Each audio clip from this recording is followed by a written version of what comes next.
It's time to put the remote control down. The talking heads are done. It's time for unfiltered takes over a nightcap.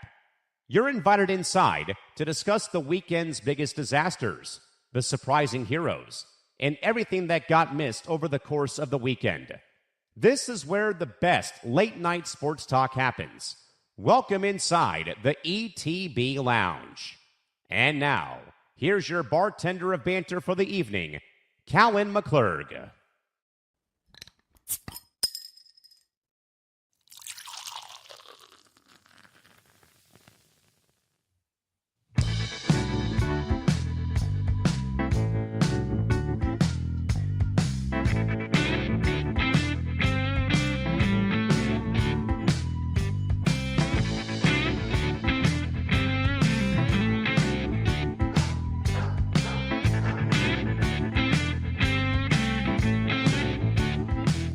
The dark side did not just rise in Santa Clara, it extinguished the lights on the Patriots dynasty.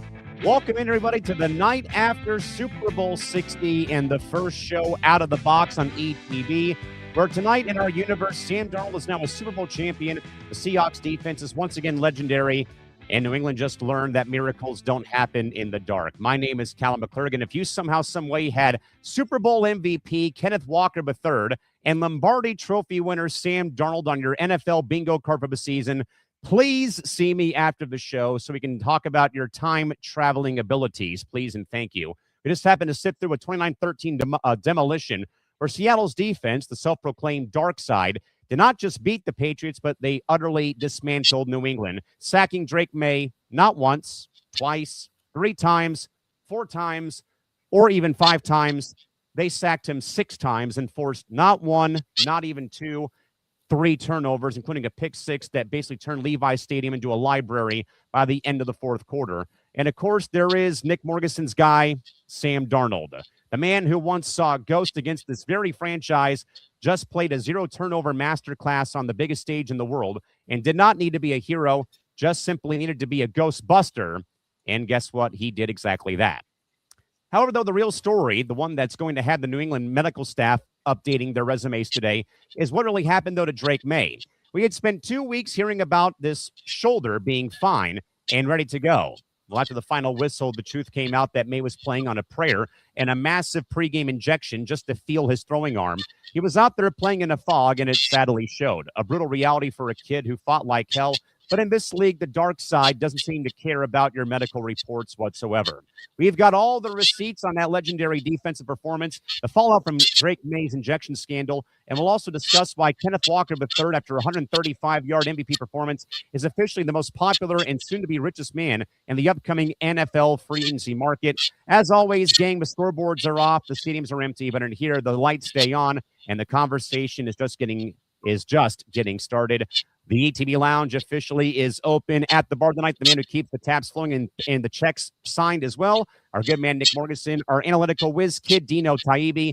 And because we only need to have a laugh about the Patriots and maybe about Cardi B and Stefon Diggs, we welcome on our Saturday night comedy headliner, Mr. John Ladder, also joining us on the lounge tonight. Panel, Darnold has a ring, Drake May has a doctor's appointment, and I'm pretty sure the city of Seattle is currently out of champagne. We need to, and we are going to get to work here this evening with our biggest win on tap, guys, for our opening 3 segments here for the evening.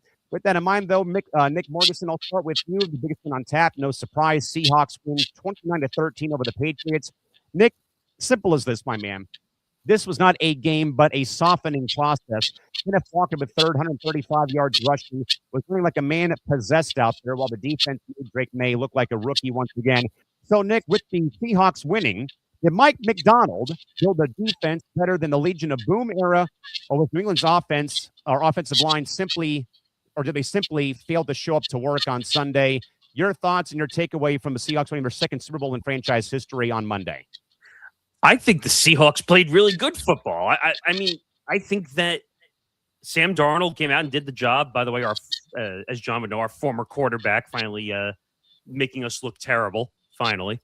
But he outdueled Drake May. It's plain and simple. Drake May forgot that there was a Super Bowl to play in.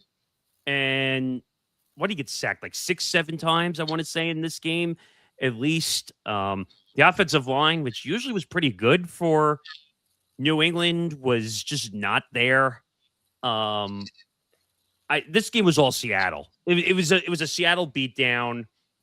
And even without JSN having his best game, either going into the locker room with a concussion and somehow coming back and playing, which that's a whole nother question for another day. I think Jason Myers should have been the MVP, not Kenneth Walker. Because if it's not for Jason Myers, they don't have the cushion to allow the defense to play and kind of map out consistency for the rest of the game. Don't get me wrong. Kenneth Walker had 160 plus yards, total scrimmage yards. And he had a great game. But Jason Myers hit a record 5 field goals in a Super Bowl. It's never happened before. And you have to go back in the 60-year history. There's never been a kicker that's been named a Super Bowl MVP, ever. So, long story short, this was Seattle's day. And New England's got to go figure some things out. John, I'm going to go to you on the next one. Again, about the game, maybe your thoughts on where things have been standing. Obviously, it was very much of, seeing, reading the box score, seeing the highlights. Again, I was watching the Olympics all day yesterday while the game was in progress, essentially. I came over to watch halftime, and that was about it over the course of the game and maybe a couple of the commercial spots. But just, reading over the box score, watching highlights, this was a game, though, that was just marred, though, by this being, a snooze fest. Like the Seahawks would be, driving down the field, though, then they'd be shooting themselves in the foot. Or again, the Patriots, of course, having their own problems, too, though. I don't think they got a first down until there was a penalty call, I think, in the third or fourth quarter of the ball game as well. So with that, though, John, in mind, your thoughts about seeing the Seahawks win their second title in franchise history. What do you got? John, you're on mute, buddy. You're on mute.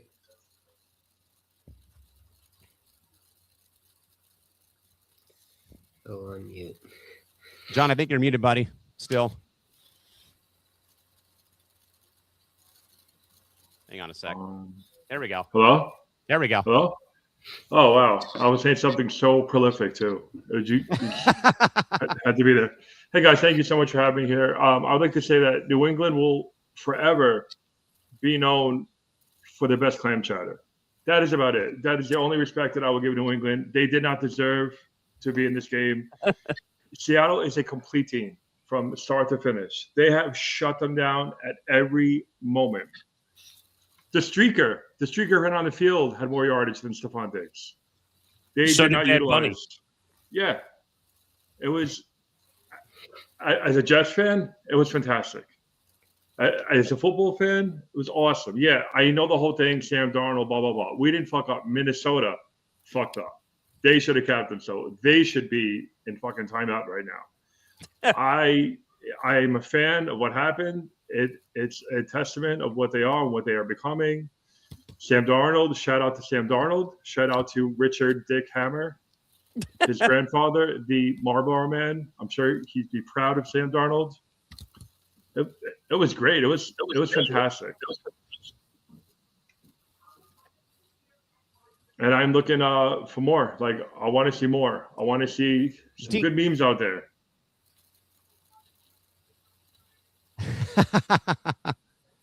I think we have to have a few good memes, that's for sure. So many. So I guess, Dino, your thoughts on how this game went, though. Obviously, it was kind of, field goal for the first half. But I also think, though, this became more about, and I think Tom Albano may have actually even said in either the Slack chat or maybe he even said, though, too, during the course of the postgame show last night about he got tired of the game in a way because he kept tweeting out. He was tweeting, score updates, basically. Every other play he tweeted out, punt, punt, punt, punt, punt, punt, punt for the Patriots. Dino, your thoughts, though, about how the Seahawks won this game and how the defense, maybe in a way, getting close to where they were at one point with the Legion of Boom, now with the new iteration, though, but they call themselves the Dark Side. Your thoughts on how Seattle won this game? Yeah, it was definitely a defensive masterclass, pretty much. While it was a bit of a snooze fest to actually watch, I did imagine this being more of a defensive battle. These are two defensive teams. They're not really known for their offenses other than Jackson Smith and Jigba, who obviously led the league in receiving. But other than him, neither of them are really like offensive powerhouses, I would say. So the fact that it came down to the defenses does not surprise me, but the Patriots just were not able to do anything. They just were punting the entire first half, and Seattle was able to get good enough field position to get some points on the board. And in the second half, it forced New England into more passing situations, and that just didn't work out. Drake May, whether he was hurt or not, just did not seem ready for the big stage, and Seattle just dominated, overpowered them. Nick, I think, though, Dino makes a valid point, though. We talked I think it linked on the post-game show on Sunday. Can we stop with this whole BS of blaming Drake May for the game last night? I mean, I think that the commentary that we've been hearing, Ben Cruz, obviously, who, to his credit, came on the show last night despite the loss. And, yourself and Ben, even today during the course of the day in our Slack channels, we're even saying, anyone out there who's picking apart Drake May in his second full year as a quarterback into the Super Bowl, needs to just sit down and be quiet and enjoy what he did, though. So, Nick, your thoughts on the banter about Drake May and your thoughts about how the narrative that was being painted that he kind of in a way has become the scapegoat for a game that he didn't lose solely by himself. Well, first of all, he's 22 years old. I mean, most people at 22 years old are not ready to do anything adult-like, to be honest. But I would say that this is typical for a first time in the Super Bowl.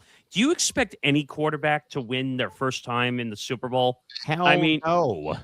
And when first of all, he had a shoulder injury most of the week, which most people are not talking about. He actually got a cortisone right before the game, from what I understood. So his shoulder was barking the entire week, on top of him having the flu at the beginning of the week. So I don't think he was 100% going into this game whatsoever. But again, Seattle's defense is number one. Seattle had the best defense the entire year. It was not a discussion. The offensive side was another story, whether they would have enough to get to the Super Bowl and compete. But you know what? Kenneth Walker did enough offense for the entire team to really hold them up. But the Drake May slander is kind of ridiculous. And this is coming from a Jet fan. And actually, the three of us below are Jet fans. So we're all, as a miserable Jet fan brigade sitting below you, Callan, who probably doesn't want to see the Pats win, I think we got to ease up on Drake May. Drake May's going to be a good quarterback. Now, I don't think the MVP debate and the MVP race should have been as close as it was, that he only lost by one first-place vote. Matthew Stafford totally outplayed Drake May in the regular season. And people can at me as much as they want. I don't care. Matthew Stafford had 45 or 46 touchdowns to a 7-interception ratio. You're telling me that doesn't deserve a runaway for the MVP? Drake May had a great regular season. Again, not taking that away. But Matthew Stafford was the better quarterback. In the playoffs, Drake May was not great at all. It was the defense that held up the Patriots all the way to the Super Bowl. I'll put an asterisk next to the snow game because no one was scoring in that game whatsoever. So I don't hold that game against either quarterback that was in that game whatsoever. But the defense is what held them in, not May. Yeah, John, I agree with Nick, and I think that the panel, I think, that you all are in mutual agreement, even as, fans of a rival organization. Come on, it's the dude's first time playing on that stage. I mean, it's nothing like playing maybe in a CFP game at North Carolina, for example, when he was in college or any of that sort of thing. Nothing replaces the Super Bowl. Even I know that as a fan who divorced the NFL 9 years ago. There's no bigger stage in sports that is not the Super Bowl. I mean, we can talk about other things, though, but nothing along the lines of the Super Bowl. So, John, where do you stand, though, about maybe some of the slander towards Drake May when, in fact, that, this game had ended, though, but it was all about, Drake May losing this game for New England, not the team losing as a whole? I think he's a great quarterback. I do. I cannot shit on him. I mean, look at Jaden Daniels' first year. Sometimes you have it or you don't. You know what I mean? Drake May has proved this point, but postseason, it was very lackluster. You got to remember, he got sacked 6 times yesterday, so he's not being properly protected. You know what I mean? Like, you could easily blame him, like, oh, Drake May, blah, blah, but there's a lot more to it. He wasn't protected. And you know what's funny? Like, when you see a quarterback get sacked, and you're like, oh, they're just going to get up. There's got to be a mental thing going on. Because now you're scared. You're not sure what the hell's going to happen. Are you going to be protected? No, I think he's going to be fine as a quarterback. I do. I just think he was disappointing postseason, and the defense definitely took them to where they are right now. There would have been no way that they would have got this far with the defense. The defense has been proven, to be effective. You can clearly see it, how far it took them. Well, yeah, I mean, Dino, I just want to say one thing. Sorry, yeah, go ahead. I just want to say one thing. I think the internal clock of Drake May was not there the entire game, because he was about, what would you say, John, like 2 seconds, 3 seconds behind. It seemed like every time he was getting sacked. Yeah. Oh, yeah, every time. The internal clock, because that's what happens when a quarterback snaps to get the football. They're like, all right, I have one option here, one option here, one option here. And he was just holding the ball for what felt like an eternity. And that's why he kept getting sacked. And I also think, though, that some of the scrutiny, I think, and if there is going to be scrutiny, which I don't like individuals being ratted out in a team game like we've been hearing about Drake May. And I also know, though, that I think I may have overheard Collinsworth and Tirico even saying, hey, the left side of this line for them on offense, they're both rookies. There's never been two rookies who've started a Super Bowl, I think, on the same side of the line, apparently, in game history. And you definitely could tell, though, that they were certainly overwhelmed a little bit. So, Dino, to go back to the original point, though, I mean, I don't get it, but your thoughts about the very much, I think, unnecessary banter sent the way of Drake May after his first debut in his Super Bowl debut.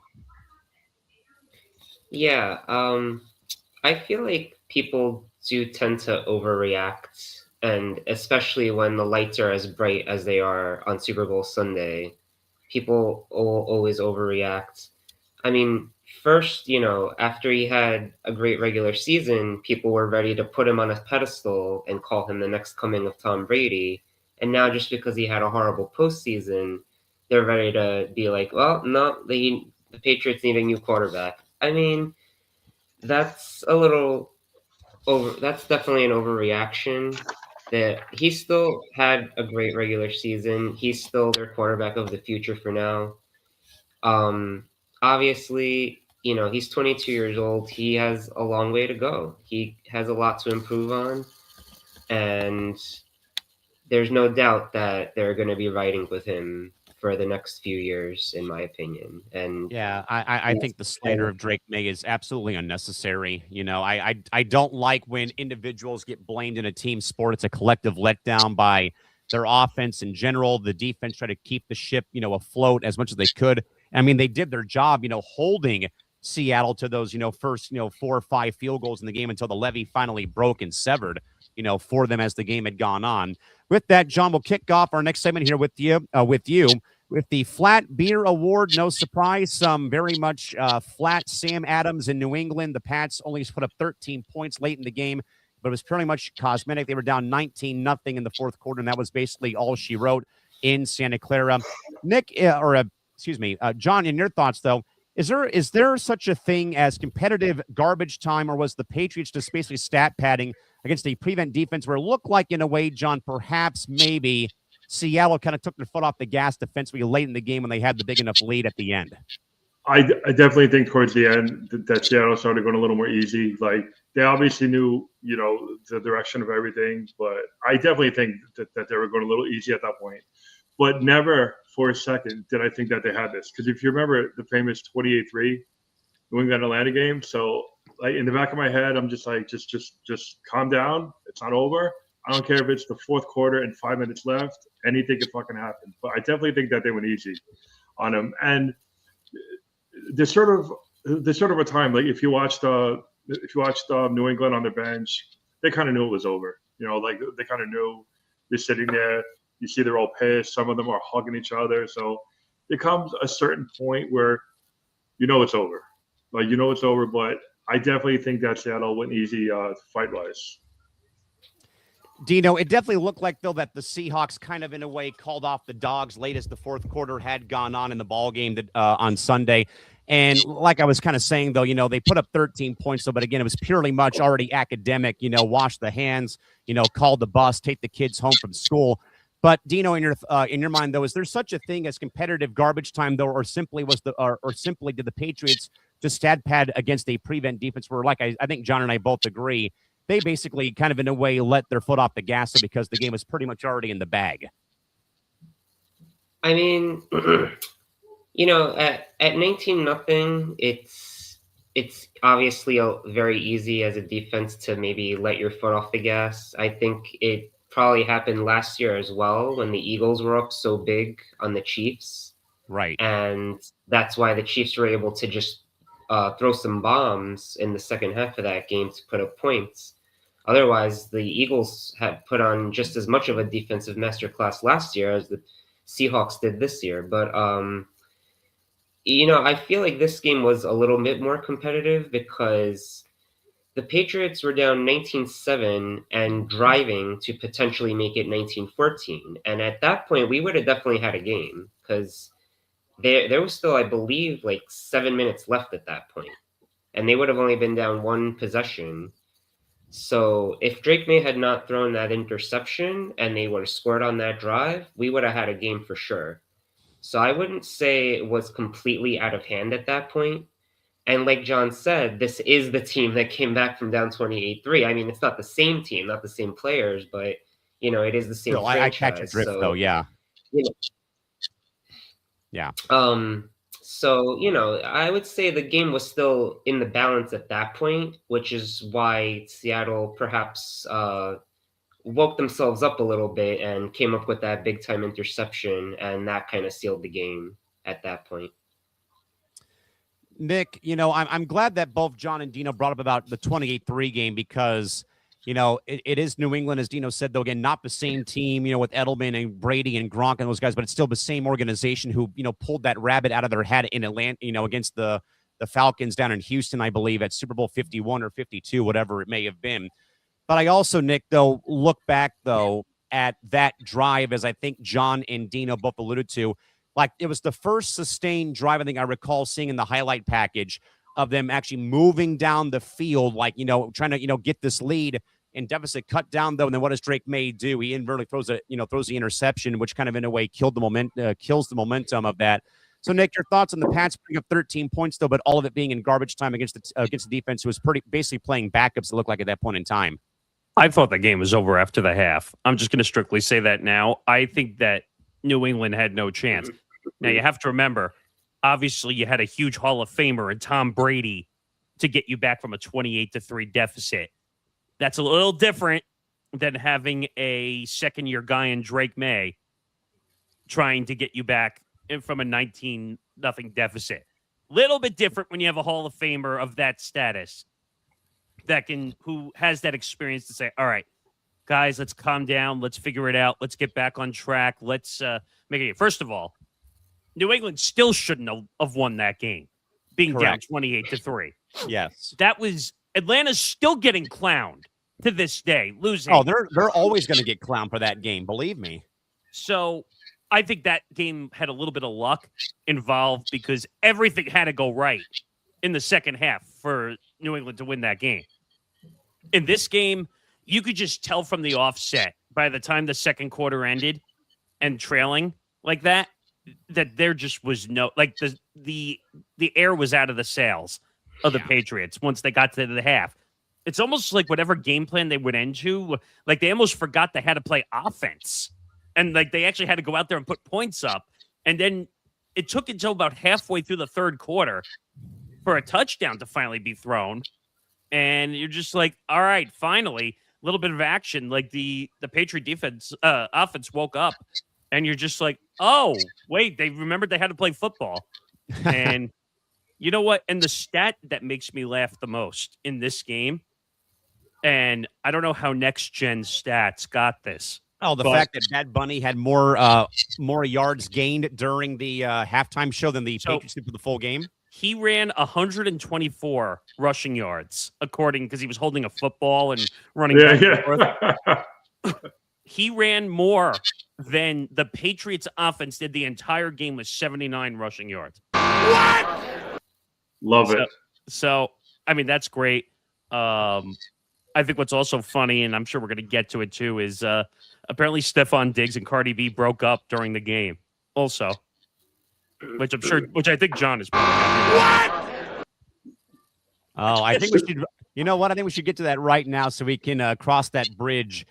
With that in mind, Nick, I think we have some audio, or do we have something though that we're going to be showing here? Well, this was for Patriot fans, how they felt. But oh yeah, let's go and check in on how our friends up in New England are doing as we near America's 250th birthday. As soon as Nick can pull it up here on screen, I have it right here. This so was at a Super Bowl party. Now I think this was staged. I don't know, but this is what happened to a TV screen after a certain thing happened. Let's play this here.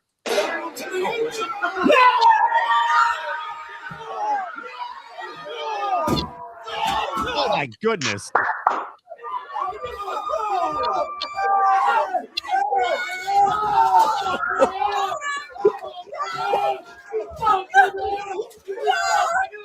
Boy.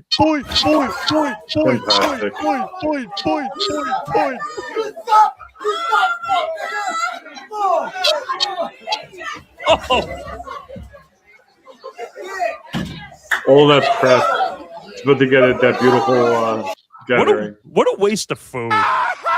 Right? What a waste of food right there. Wow. Wait, would you say that was like a little bit of the Bills where they send fans flying through the table before the game? I love that. I was like, wow, like that's. I was at a Buffalo game. It was the 49ers and Buffalo. It was during the Colin Kaepernick era. And me and my friends were in the tailgate. The tailgate is like fucking What the hell? Thunder Alley. The tailgate is like Thunder Alley. Like anything can go down. And there was this guy. We're walking around. This guy picked up this girl, grabbed her, put her to the fucking table, right? And then he grabbed her up, and then he started making out. Fucking romantic. Right? So they tried to put her through a table. He put her through a table because that's what Buffalo does. Yeah, that's Buffalo. Yeah. He put her through the fucking table, and then he picked her up, and then they started making out. And then I found out that they were engaged. Oh my God! Yeah, that's fucking romantic. You know, we could say what we want to say. That's beautiful. Only in Buffalo, New York. Am I right or am I right? Wait a minute. If they weren't married, that would be abuse, right? I would think so.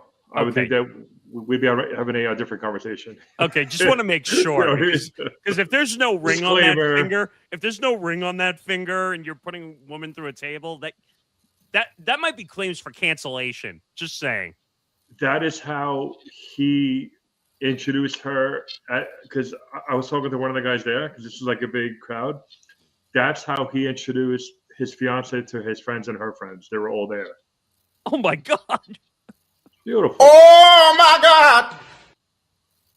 I love football. Football, like the fact that people say football is boring, and then when you just see what we just saw, like how do you not love football? Like the most angriest, emotional. Don't say that to Callan. I love it. I've been a divorced fan for 9 years since the Chargers left San Diego for LA. Yeah, he's an angry Chargers fan because the Spanos family moved them to LA. Yeah. But so I fill my weekends now with the other version of football, which is soccer, because we have a team here now. 2 of them actually. Oh, there you go. So I don't know. I find that hilarious. We get rowdy at our tailgates, but we don't put people through tables But that's the Buffalo tradition, though. I know. It's crazy. I'm trying to think. That's just the way how they do it. I'm trying to Can think we see that picture, Nick? Nick? What? Can we see that picture of that beautiful tattoo? Oh yeah, let me grab it. I gotta grab it. 1 second. Okay. By the way, that video was the bar brawl moment of our first segment of the day. By the way, because a full-fledged barroom brawl broke after that dude shattered that damn television. That's so crazy. What a beautiful TV too. A broken table. Yeah. Wow. Here we go. Oh boy, this is interesting. You're talking about this. Love it. Love it, man. Isn't it true that some people make bets on the Super Bowl with getting tattoos and stuff? Oh yeah, absolutely. I'm trying to think. Beautiful. ESPN did like a 30 for 30 or something on a fantasy football league that every year Right. the bet was to get the losing or getting like the losing team's team on Care there. Bear. Yes. I think one of my favorites was they made the dude stay at Waffle House for 24 hours, and every time he would eat an order of pancakes or waffles, it took an hour off of his punishment. Yes, so you have to spend 24 hours in a pancake Waffle house, well, or whatever it was. And what was it you had to do to get rid of an hour each time? You had to eat either a stack of pancakes or eat a waffle. That And those just waffles sounds, at Waffle House are giant, like they're plate-sized waffles. Like they're not easy to eat. well, you realize that's just like stacking up inside your stomach eating Yeah. pancakes. At least you can use the bathroom, but still. Yeah, but God. I'm sorry. I am in a fantasy football league. It's like 12 years now, and I used to be the commissioner of it. And so what we did, it was a punishment league. I said straight up, we're going to go punishment all the way. Like, if you want to do this, we're going to do this.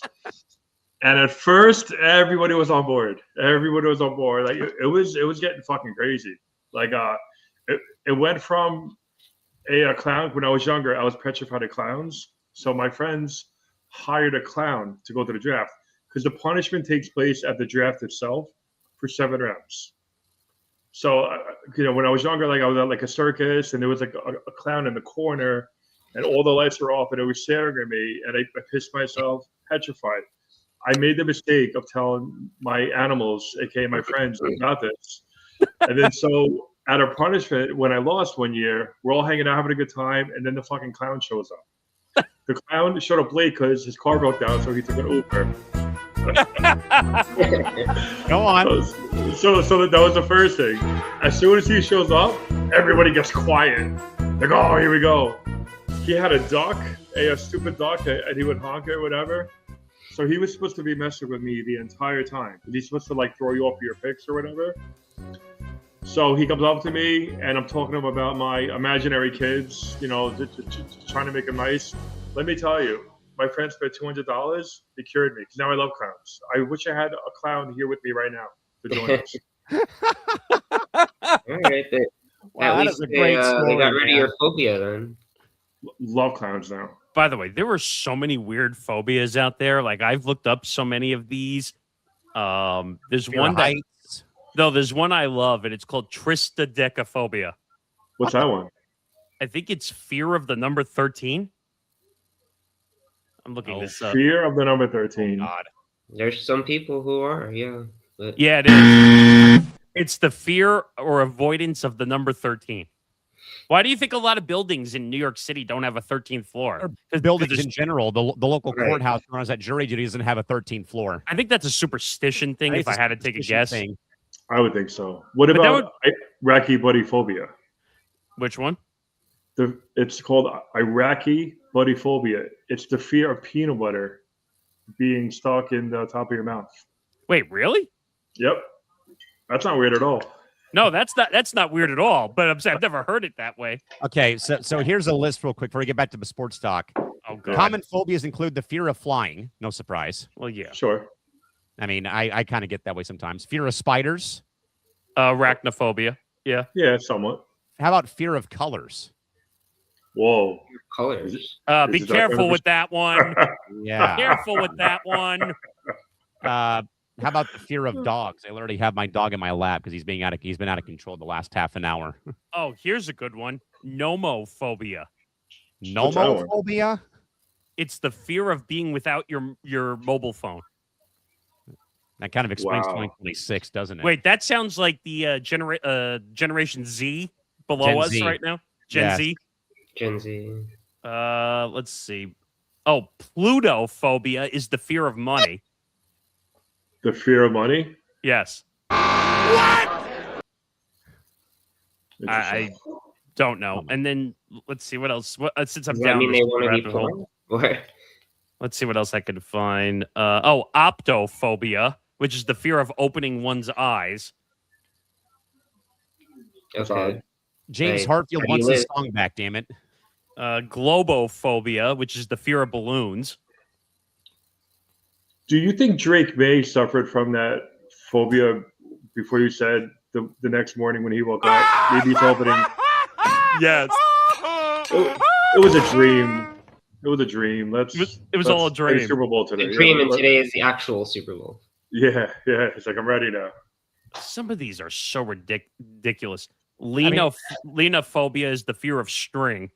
I mean, the only phobia I have might actually be like the dumbest one you'll probably ever hear of all time, maybe. What? Pyrotechnophobia. That's a thing? Pyrotechnophobia? Oh, you mean like the thing they do at concerts and stuff? Fear of fireworks. Yeah, that's what I mean. Oh, Yeah. Okay, fireworks. But I was thinking the Sporting other stuff. events. Yeah. And this one, which you always clown me for because of me shaving. Pogonophobia, which is the fear of beards.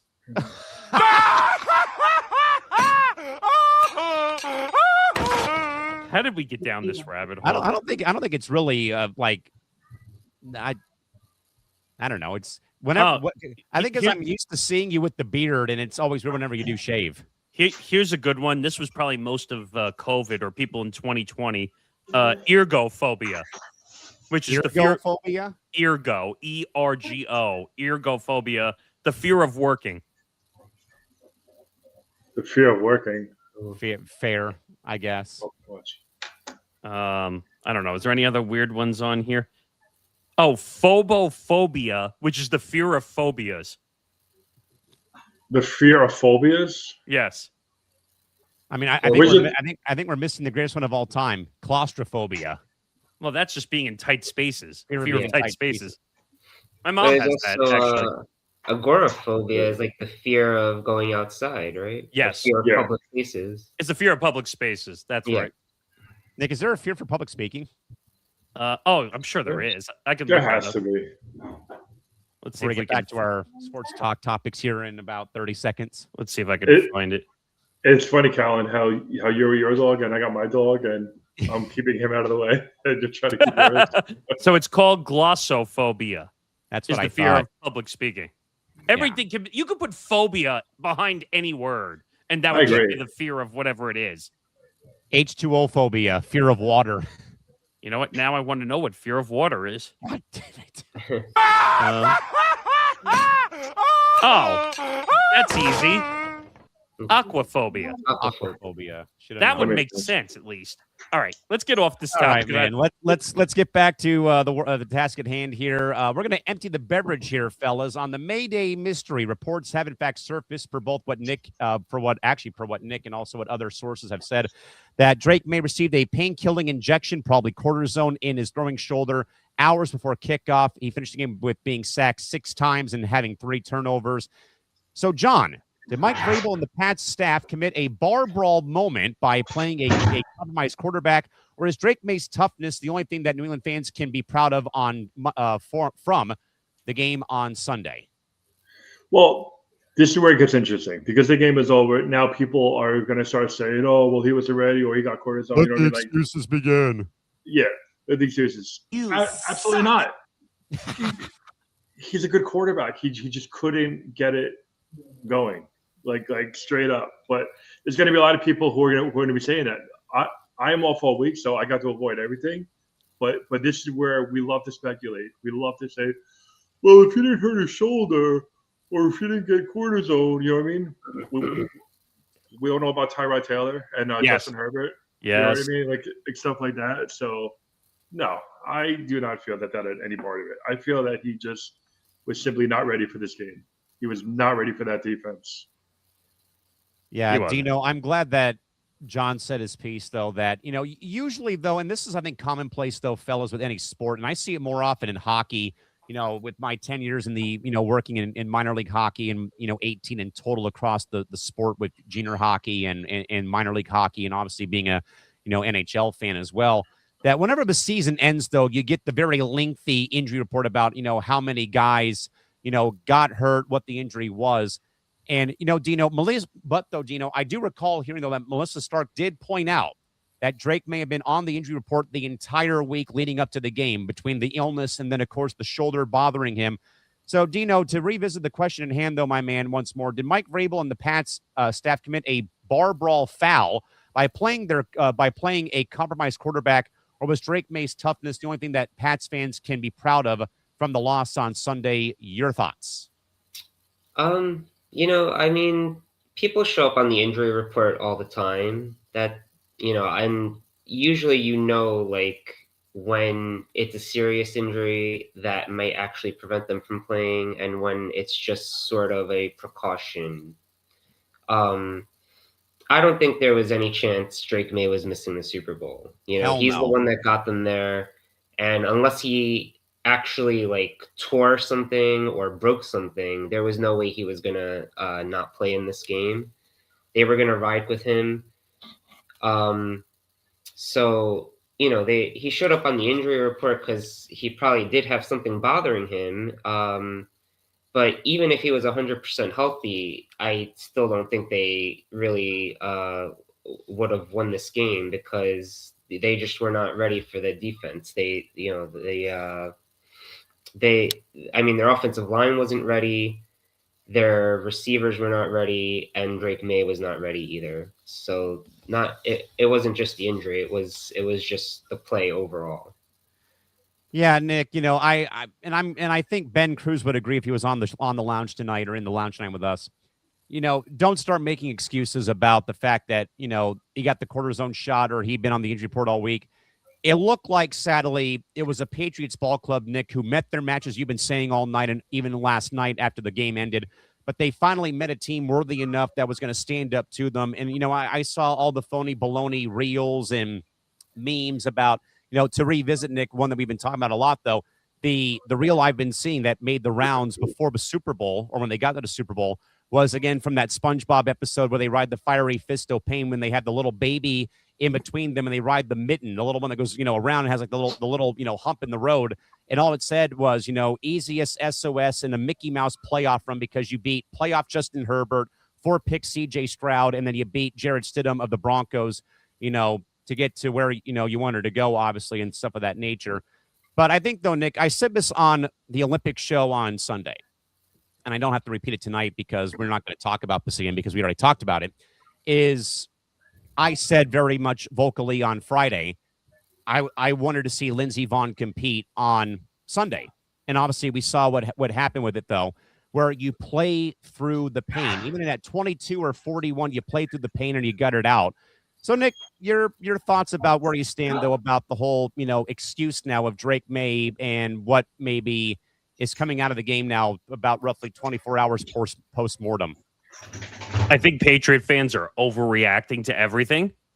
I think because Patriot fans were so used to Tom Brady all these years and the consistency, the 20 years of just consistently making the playoffs, except for the 1 year that he got hurt earlier in the season. Matt Castle had to finish out the rest of the season. And they even changed the rule because of the Brady injury, too, if memory serves me correct, I think. Everything was changed because of Tom Brady, because it was a Tom Brady league. Like the roughing the passer was changed because of Tom Brady getting hit and him bitching to the officials all the time. That's why the rule was changed for roughing the passer. And that's why if you sneeze on a quarterback, they're going to call roughing the passer because he would go over and say, "You son of a bitch, why did you throw the flag?" And then they threw the flag anyway, which they weren't supposed to. But touch. Drake May was the worst quarterback, right? And I love when they do that. Like when they get hurt or not, they go. Yeah, like they point to the officiating like they're going to throw a flag after the fact. Well, Mahomes does that now too. And you know what? He does that all the time. He baits them into throwing a flag. He's the poster boy for that. That's for sure. Yeah, but Mahomes is pulling a Brady. Brady did that way before Mahomes. Right. Well, yeah, I agree. Brady was first, but Mahomes does it all the time now, LeBron James. He does the classic LeBron James.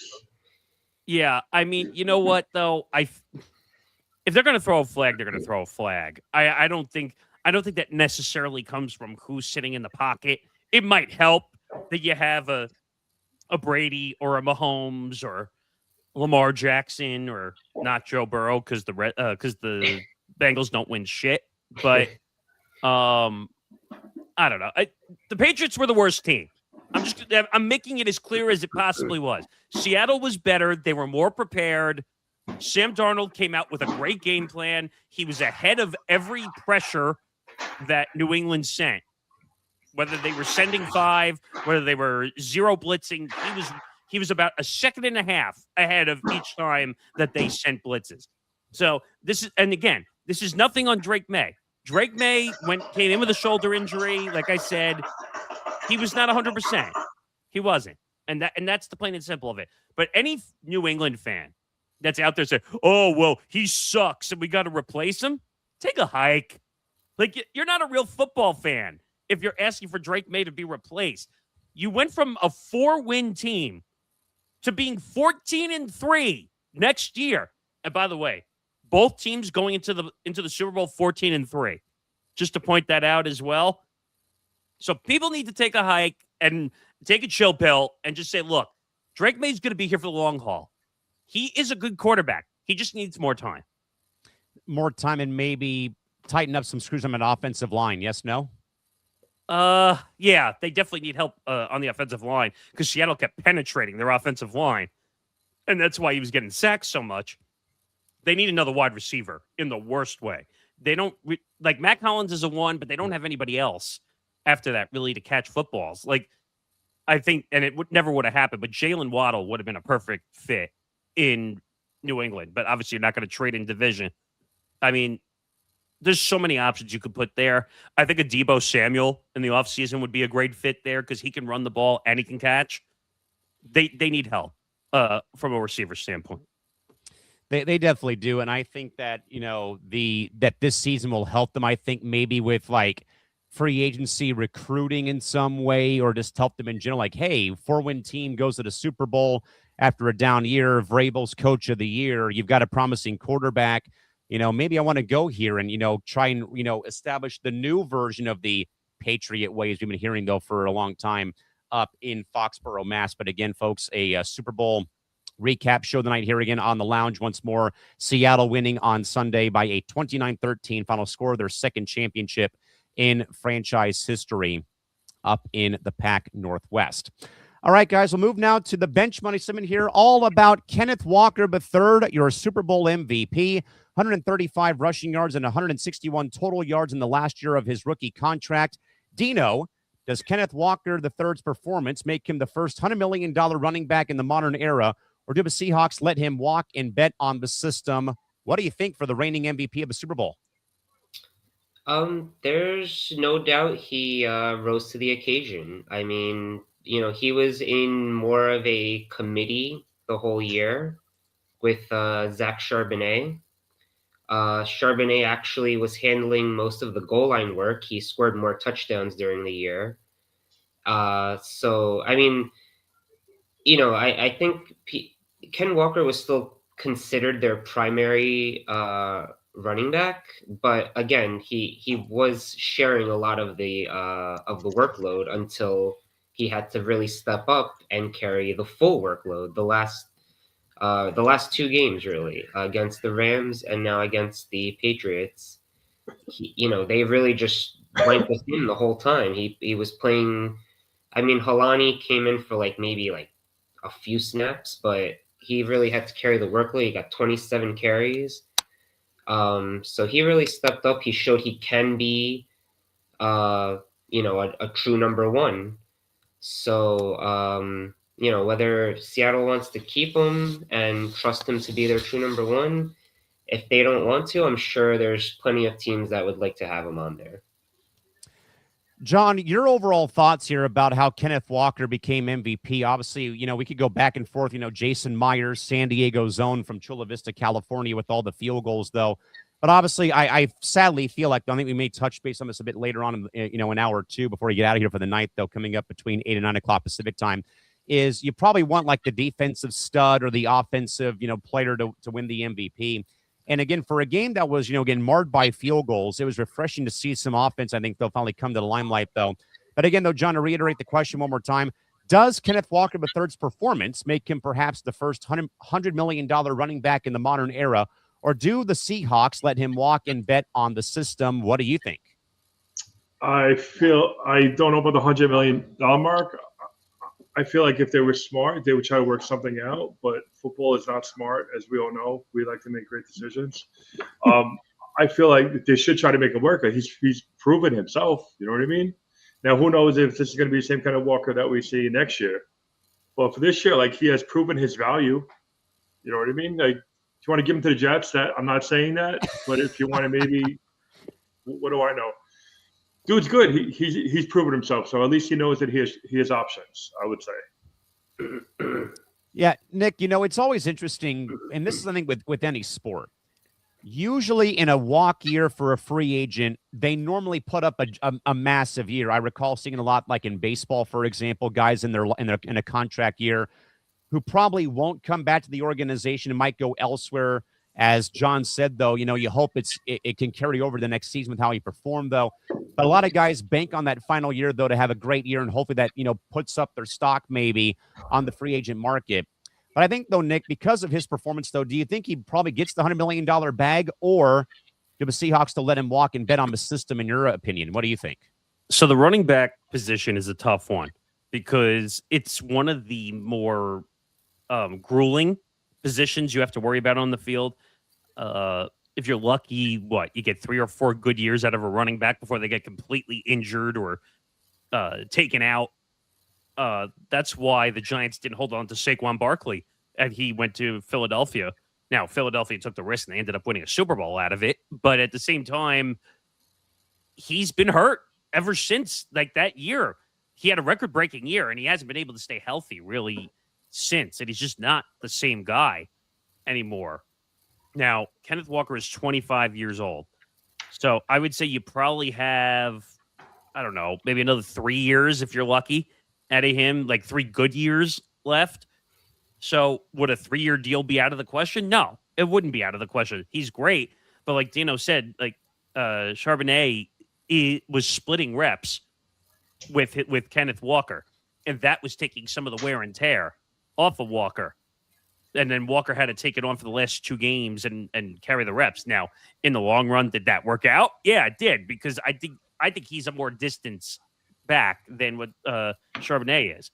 So I think you give him a deal, but you're going to need someone.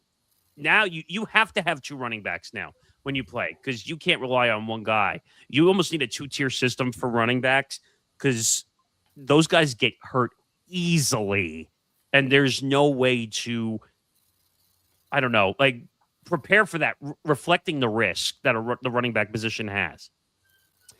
Nick, let me double up with you here real quick, and I'll double up with everybody here and pour one more shot out here for you guys.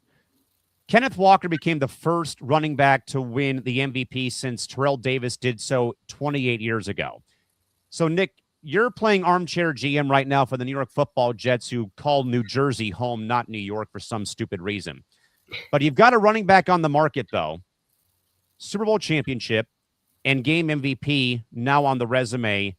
Do you go towards $100 million after one season of what he just did, or do you probably negotiate to get somewhere where you find common ground to bring him in, for example, if you're GM for a day? Okay, you're missing an issue, though, which is no one is going to sign with the Jets whatsoever. Just hypothetically, what do you think? Is he worth it, is what you're essentially asking me? Yes. It could be a team from NFL Europa. I don't care. He's a great running back, but again, you don't know if he's going to get hurt. And again, like, he had a great year this year.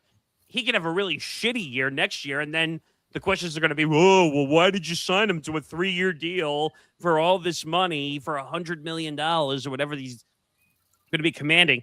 And by the way, he's not leaving Seattle. That team is, like, on the way up right now. Like, they could repeat next year. They're that good. So would I love to have Kenneth Walker as my starting running back? Yeah, but I know it's never going to happen. Yeah, sadly. John, what do you think, though, if you're a GM of any organization? Obviously, I think Nick's right, though. This team, with any title team, you run it back maybe for one more year, though. But would you probably take a flyer on a guy who just came off winning a title in a Super Bowl MVP? I don't know if I would go that route, because, like you're saying, like, running backs longevity is not the best. I think he has value where, like, he could, he'll definitely get a 3-year deal, but I'm not seeing those numbers in terms of, like, $100 million. Like, running backs don't get paid as much lately. They have changed the whole system. Like, running backs don't get paid like they should be. And they, like, just like Nick said, you could easily get amped up week 1, which we've seen it happen. done yeah. a full Preseason, season. maybe. Yeah, so it's still a huge risk. Yeah, he had a great year. Like, no disputing that. But year's over. Show me what you can do. Everybody wants to know. Move on. Yeah. Last week that's great. What about next week? Yeah, Dino, it probably feels like prove it to me again next year that you're worth that money, as John was kind of alluding to, and as Nick alluded to, though. But Dino, if you're maybe a GM, do you take a flyer? Maybe not the $100 million range, though, but at least try to, take a flyer somehow on a Kenneth Walker baking off of this past season? Or is it more of a prove it to me that you can do it again in 2027? I mean, yeah, both Nick and John bring up the point that right now, like, the consensus in the NFL is that they don't really want to take like that much of a risk on. They don't want to make running back one of the higher paid positions because they don't really have the longevity that some of the other positions might have, and that's just because of the wear and tear that they go through. Actually, Nick did bring, like, I brought up how he was in sort of a committee with Zach Charbonnet, and that actually might have worked to their advantage in the fact that he was fresher for these last two games, and that's why he was able to, break out and do so well. So I think no matter who ends up signing him, it probably won't get to 100 million because it's despite him winning Super Bowl MVP on the biggest stage, but the consensus is just that running back is not worth as much as some other positions, like obviously quarterback, but also like defensive end seems to be very highly valued right now, or even wide receiver. So I think ultimately whoever signs him, whether it's Seattle, most likely he's going to stay with Seattle, I would say. But I think no matter what, he's going to be in a committee again. I think so. Nick, you know that you're a radio guy when you see 7:57 p.m. and you're approaching the top of the hour for a 3-minute somewhat commercial break. Nick, I'd like to give you the floor before we get to the top of the hour to, kind of thank the ETB host family and the viewers for a tremendous weekend of Super Bowl coverage between the late night Olympics show that we've been doing, as we'll do again later this evening to recap the most recent day for Milan Cortina, but also, the week long that it took for us to get all these programs lined up and all the stuff that we went through between you and me and the rest of the group, though, to get Friday done, Saturday done, yesterday done, and now to, begin to unpack and, basically postmortem for the NFL season. Nick, maybe some thoughts you'd like to pass along for the weekend that we had, though, here for Super Bowl content and also with the Olympics as well. Yeah, so we had an incredible weekend. We worked really hard on Super Bowl coverage. We did a lot. It started Friday. We had our football forecast show. We worked really hard. We were on for 2 hours, and we really put on a great Super Bowl show as the NFL season comes to a close. College football, all football comes to a close finally this past Sunday night. All the shows did great. We had a lot of people in and out, really working hard on that coverage. We did one show Friday, then we were busy all day Saturday and all day Sunday. And we'll try to expand that coverage next year to include more people in it. But it was a lot of work. It was worth it, and everyone did a good job. We had really big numbers on all the shows, and including tonight, by the way, which 427 people are watching live currently. Thank you very much, everybody. We love you. We appreciate you right now. And by the way, we will talk about, if you're asking why is that the title of tonight's show, we are going to talk about that at some point. Don't worry. We will get to that. But you know what? The Super Bowl is not really a sporting event anymore. And that's weird coming from a sports fan. It's more of a pop culture event as now it's become. Even though I hate that. I hate all the circumstance of pop culture that goes on around it. But that's what the event is becoming. That's how we kind of got to treat it. And that's why we had all different types of coverage and everything we were able to do and expand out to get as many people to watch as we possibly could. So just thank you to everybody watching. Thank you to everybody who checked in on our YouTube channel or across our social media feeds on on Twitter and Instagram and all that stuff. So good job. Yeah, very great weekend. And again, we will resume with our program, but also coming up at about 10:30, 11 o'clock Pacific time, we will have another debrief of the Olympics again for a action-packed Monday over in Milan Cortina from the West Coast. All right, guys, we're going to go to our back of the napkin segment here and talk about Sam Darnold a little bit further in depth. Of course, Sam Darnold, longtime former Jets and Vikings quarterback, winds up in Seattle and finishes the playoff and finishes off the postseason, 5 touchdowns and no turnovers. So with that in mind, though, Mr. Morganson, the ghost of Darnold are finally gone. Does Sam's ring, though, with the Seahawks mean more for his career legacy than it would for a guy maybe like, say, Josh Allen or Joe Burrow? That's a tough question. I think it's a great victory. I don't know if there's really any moral victories in professional sports, but I would say, and it's weird because some people are saying that, the Jets have egg on their face because Sam Darnold won. I would say the Vikings have more egg on their face than the Jets do because he won 14 games. And by the way, he holds a record that only Tom Brady, by the way, ironically enough, is the only one who holds the record of having back-to-back 14-win regular seasons. So the Vikings are the one that have more egg on their face than the Jets do currently because no one knew what Sam Darnold was going to be after he was cut by the Jets at that point in time.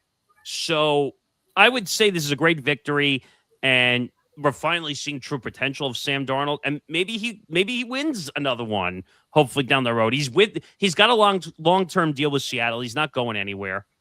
So I would just say it's a really good victory. I wouldn't say it's a career-defining victory, but I would say it's definitely a great game played by him.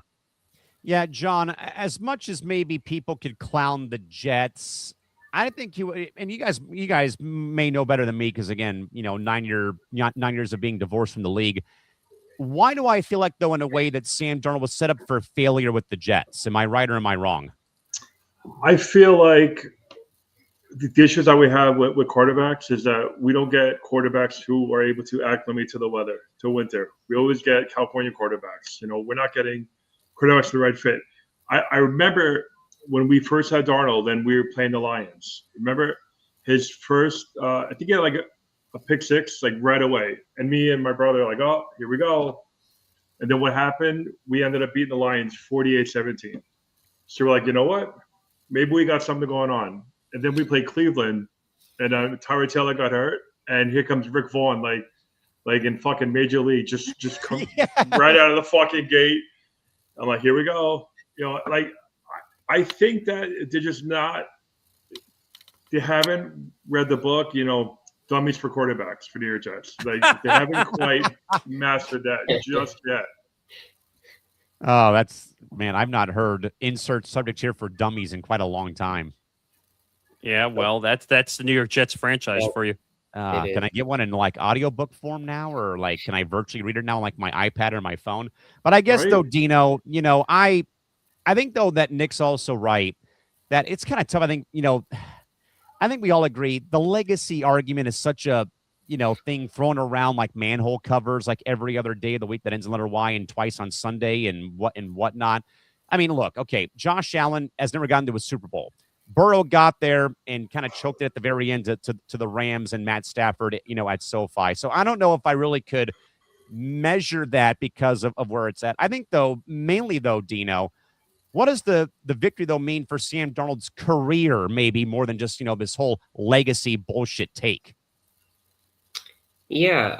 No, I mean, I wouldn't say, I mean, obviously, you mentioned earlier, Callan, how it's tough to always blame one person in a team game, but you also shouldn't give so much credit to one person in a team game either. Sam Darnold won because of the team. What he did differently than I would say most of his other years in his career is he didn't make mistakes. He didn't throw at least not in the postseason.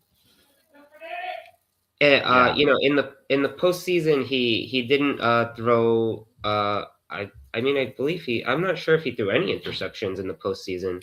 No, he went So 5 TDs, no picks or Right. turnovers. Yes. So he, he had a very mistake-free postseason, and that's really the difference between this year and, for example, last season with Minnesota. Yes, a 14-win regular season, but a horrible playoff performance, which eliminated them in the first round. So he was able to, as you said, he was able to be the ghost buster that Who are you going to call? that was able to really, I guess, change the perspective on him as a quarterback. People will not. I don't think anybody's going to be making fun of him for seeing ghosts anymore now that he has a Super Bowl championship under his belt. Yeah, Nick, he basically got the monkey off his back with the victory on Sunday. And I think, Nick, to further expand, though, I do think the Minnesota Vikings look like a bunch of idiots for how that they let this man, like, basically walk out the door after, one of the single greatest seasons that they probably have had in recent memory, not naming Minneapolis Miracles or Gary Anderson botching the field goal in 98 against the Falcons in the NFC title game. So I think, Nick, more importantly, how do you think Minnesota Viking fans woke up today, probably, or even as the game ended yesterday, about what did we let go after the game on Sunday? I think they're more panicked about J.J. McCarthy than they are worrying about if Sam Darnold won a Super Bowl. I mean, don't get me wrong. Fans probably overreacted and said that could have been our Super Bowl, Minnesota. By the way, Minnesota is nowhere in the same area code as Seattle when it comes to their team and when it comes to being a complete team. And if I'm Justin Jefferson, I'm demanding a trade out of Minnesota and getting out of there as fast as I possibly could. You know what? Dark horse, I would say maybe if New England could work out a trade there for a wide receiver for Justin Jefferson and somehow get him to New England, I think that would be an answer. Can you imagine having Justin Jefferson on one side and Mac Hollins on the other? I mean, that would almost be unfair. But they'd probably make them the Super Bowl favorites. Yeah, I agree. Totally. But Minnesota is going to overreact because they're going to say, oh, if we had that 14 wins, we would have made it to the Super Bowl. First of all, at the time, we thought the Lions were going to be a much better team than they were. The Lions imploded completely this season. They took a major step back. Yeah, not just a major step back. They exploded like in a horrible way when everyone said they were going to be a division winner. And then obviously Chicago, which is finally improving and playing better in that division. So Minnesota's got issues. And then they fired their GM because of how bad a season they had. J.J. McCarthy is not meant for the NFL. His game is not great for the NFL. I don't think he's going to be there in the next, after a year or two, because I don't think he can stay healthy at all to warrant being a starting quarterback in this league. They're going to have to go out and get a name. See, they should have gotten Aaron Rodgers when they had the chance. They probably would have been a much more competitive team.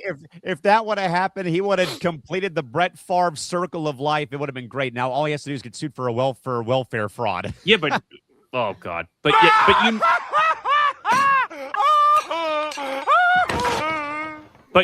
now with McCarthy being in Pittsburgh, it sounds like he's going back to Pittsburgh for another season, which that would be interesting considering the breakup they had in Green Bay. Right. But I don't know. Minnesota fans, it's going to be a long road. I'm just going to say that much. And if I'm Justin Jefferson, I'm saying, get me out of here as fast as I can.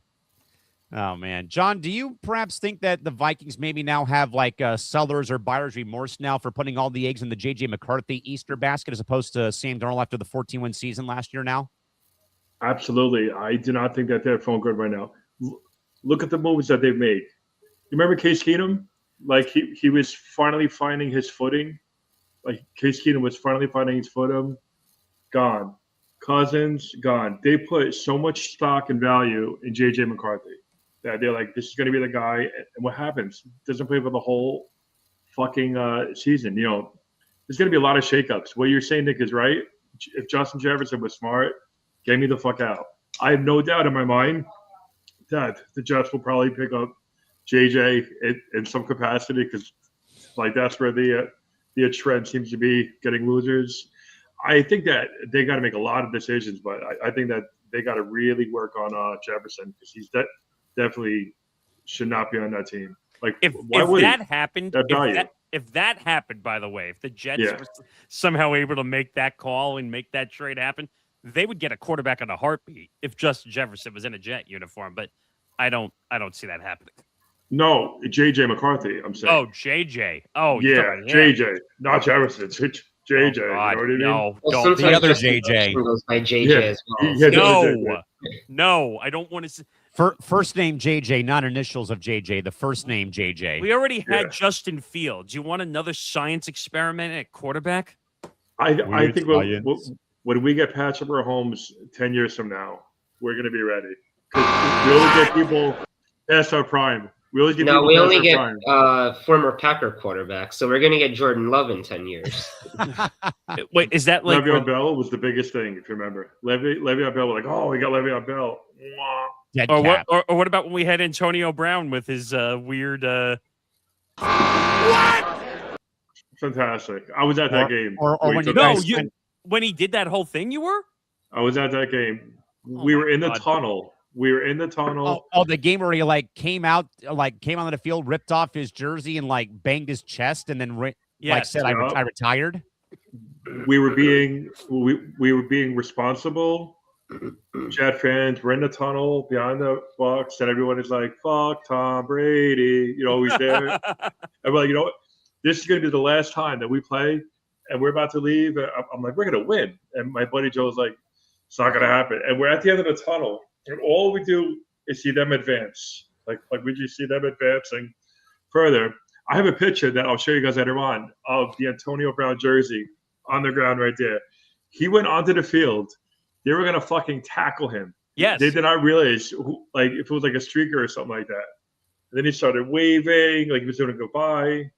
He went from the Tampa Bay Jet, bus to a fucking Uber that night. Wow. Do you remember he was in an Uber live talking about what happened? The Uber driver became famous, if I remember correctly, right? Absolutely. Yeah. Clown show. Yeah. That Uber driver became famous. And didn't he become like a personal driver for Antonio Brown? I'm sure he did. Yeah, and it's so disappointing.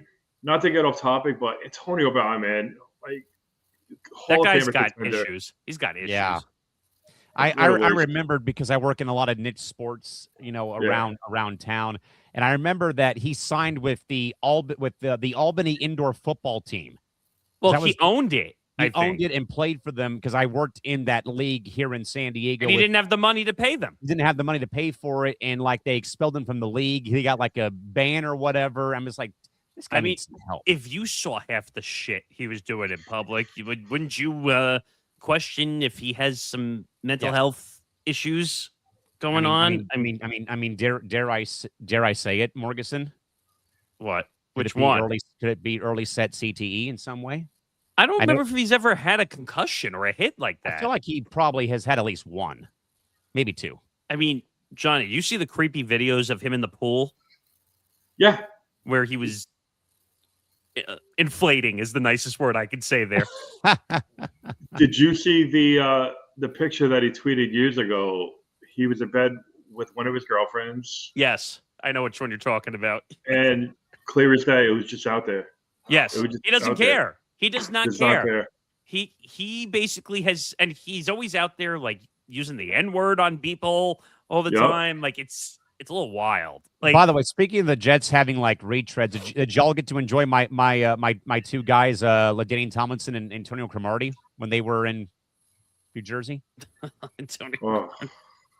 I mean, it's always when they're past their prime. Exactly. Always. I mean, for a long time, the Padres were that way until 2019, which was nice when they finally began to spend some money. Finally, did you see? By the way, did you see this thing that Antonio Brown does on his social media? This CTE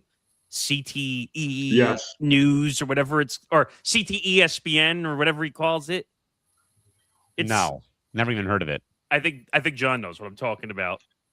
But he's crazy. He clowns ESPN because he doesn't like ESPN for whatever reason. So he took CTE and ESPN and combined them together and tried to turn it into like a news platform or something. Goodness gracious. And I was like, what the hell is wrong with this guy? A dumbass.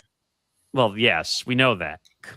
I can't help but feel Jay Gruden. I'm just saying, from what I've seen, when the Raiders, when he was on the Raiders and he was all excited about getting them, and when he burned his feet, he froze his feet or something like that, and then when he wanted to get out, and Jay Gruden was on the press conference saying, Antonio Brown, he, like, I feel like he wanted to say the N-word. Like, he was so pissed at what Antonio put him through on that Raiders. And the post conference, he was trying to keep a straight face, and you could see the anger. You could see the anger in his face after the whole Antonio Brown debacle. Well, his whole thing, and I don't like saying this word, so I'm not going to say it, but he calls it C word of the day. If you know what I'm talking about. Oh, Yeah. man. Come on, dude. But John, you've seen it. He does this like every single day. Like, and it's like the weirdest things like that I'm a dumbass. he picks on. Like, would he be great like somewhere doing digital media as a podcast? Yeah, because he says a lot of interesting things. Like, it's weird because the two guys that I used to find a pain in the ass in the NFL was Antonio Brown and Chad Ochocinco. Yes. Yeah. But Chad Ochocinco has finally figured out how to do it correctly, even though he's kind of doing a podcast with one of the biggest, creepiest NFL guys out there, and Shannon Sharp.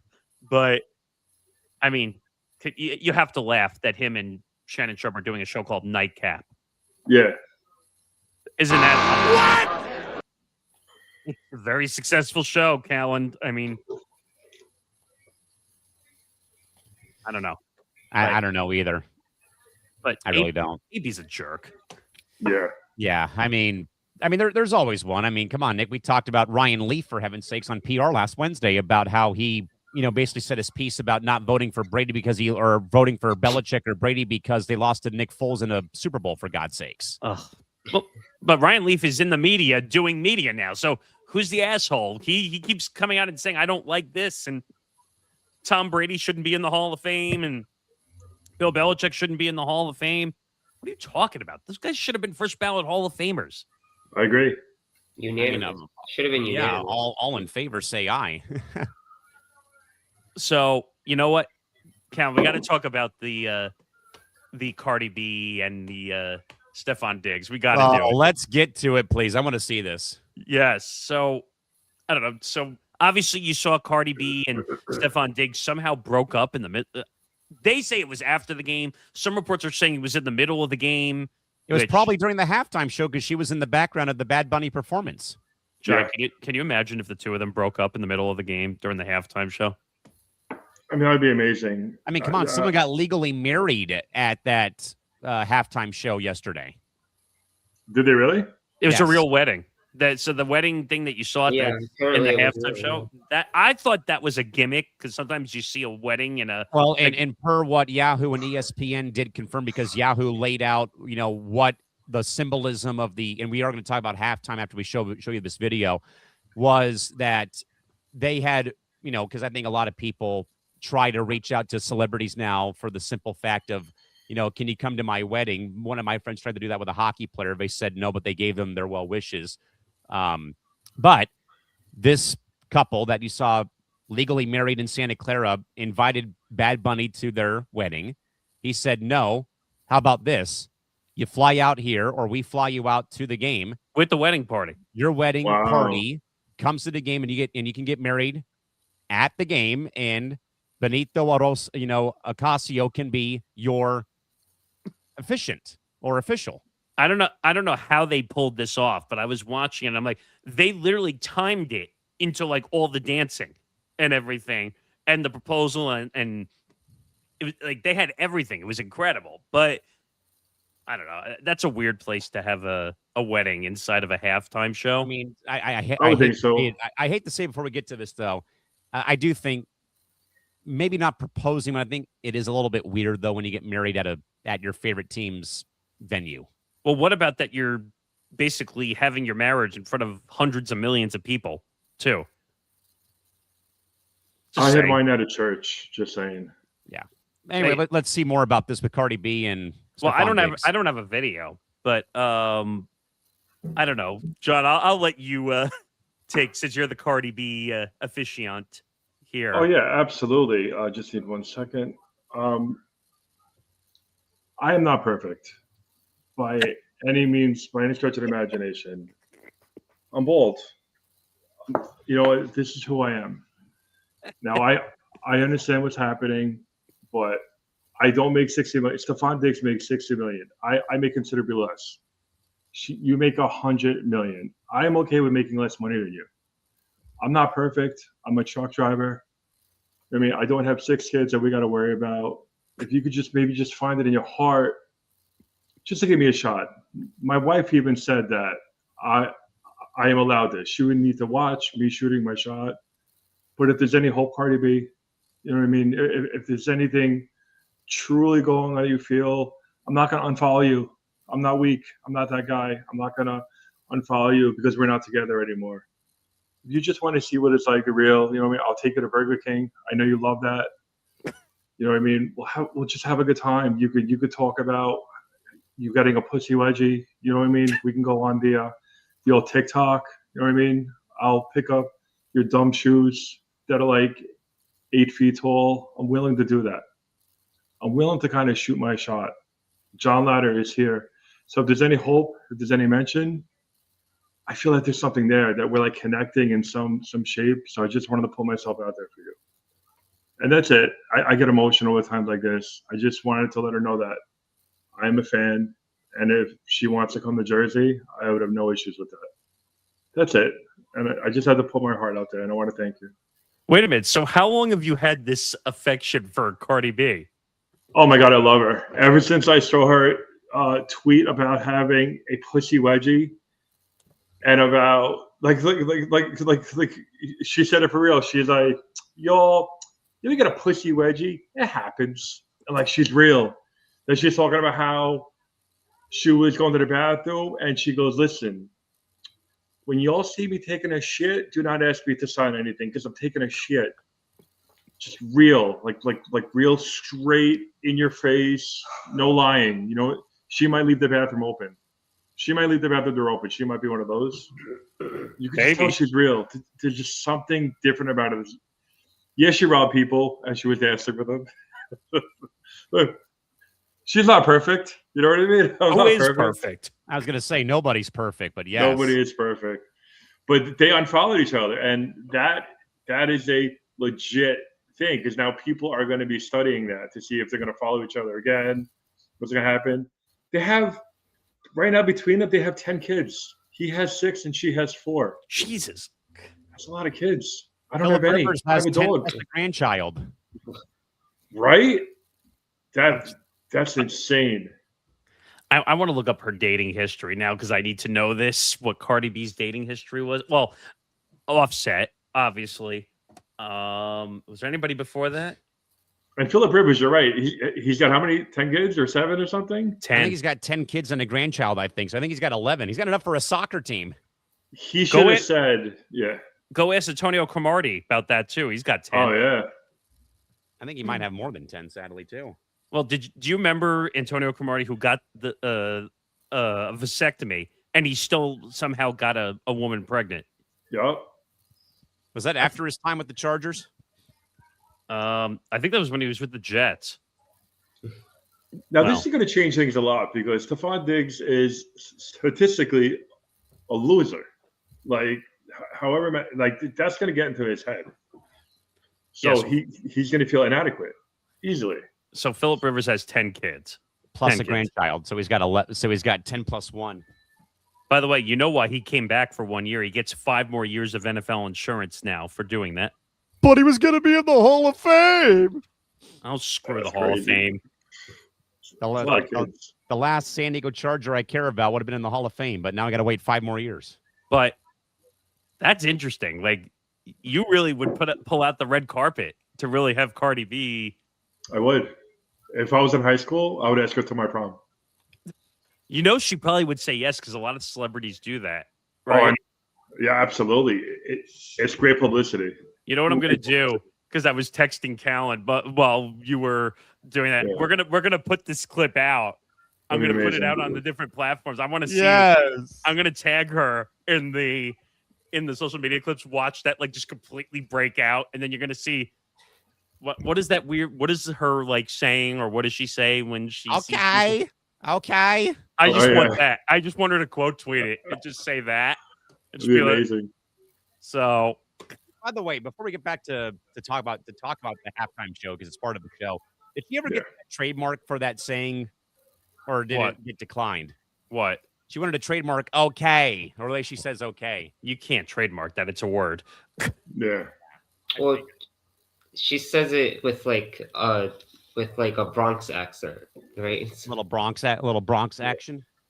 Let's see. Cardi B's attempt to trademark her signature phrase was denied That's by what I the U.S. Patent and Trademark Office. They deemed the phrase a common, widely used slang term rather It than a district brand identifier. That's okay, baby girl. We'll try again next time. Don't you worry about it. Don't worry about it. It sounds like Tony Kornheiser. We'll try and do better the next time on PTI. By the way, you're going to have to drive everywhere because she's not allowed to have a license anymore either. I am a truck driver. No problem. I have no problem with that. By the way, I heard she's like one of the worst drivers of all time. I think she's had many tickets. She's what? I would just be worried that she'd start stealing from people because that's what she had the reputation of Yes, big time. as a stripper. That's how she's known, by the way. Oh, she's a rap. No, that's not how she was known. She was also on TV for a bit, like reality television. She was? Was she? Maybe. I'm looking that up right now. She seems like somebody that would buy like a $2 million Bugatti on a Tuesday and then crash it on a Wednesday. You know what I mean? Like not really knowing how to drive it, but just because I can afford it. Oh, here it is. She was on Love and Hip Hop. That's York. what it was. Oh, That's not surprising. And then apparently she was on a Netflix competition show. I don't know. She's an odd character to say the least. I will say that, but somehow she turned it into a rap career, and then she's not afraid to go after. Like if you've seen at her concerts, people will throw shit at her, and then she'll stop the show because of it. She'll stop the show and then throw the mic at somebody. Yes, she will. I think that's more of an assault than throwing a drink at somebody, like or putting a Bills fan through a table. See, you got to do. I wouldn't. My baby knows how to protect herself. I wouldn't do anything to her. She will like pick someone up and throw them through a table. I feel like she would. Choke slam. But I don't know. Well, what did we think of the halftime show? Because I didn't get it. Well, let me get to that, Nick. So again, we had a dueling broadcast of halftime shows on cable TV and also courtesy of Turning Point USA, the Super Bowl 60 halftime show, of course, headlined by Bad Bunny, Puerto Rican resident and American citizen, Lady Gaga, and, of course, legendary Latin artist Ricky Martin, while the conservative group of Turning Point USA counter-broadcast with Kid Rock and other American-based country artistes. Nick, did the NFL's Latin trap spectacle successfully capture the global market of the sport, or did the fractured viewership prove that the Super Bowl halftime is no longer the monoculture event it once was at one point in time? First of all, the Turning Point USA halftime show, did anyone think that was really going to succeed going up against the Super Bowl halftime show? 5 million viewers. Yeah, compared to what? 115 million? I think 115 million per CBS Sports. Now, I still don't think they handled it correctly, the Super Bowl halftime show. Because if they would have at least translated what I was watching, it would have made it easier for me to understand. I know what they were doing. I know the whole cultural experience. I got it. But I don't, John, I think you said it before we went on. Like, how many words did he say in English the whole time? Like 2-3 words?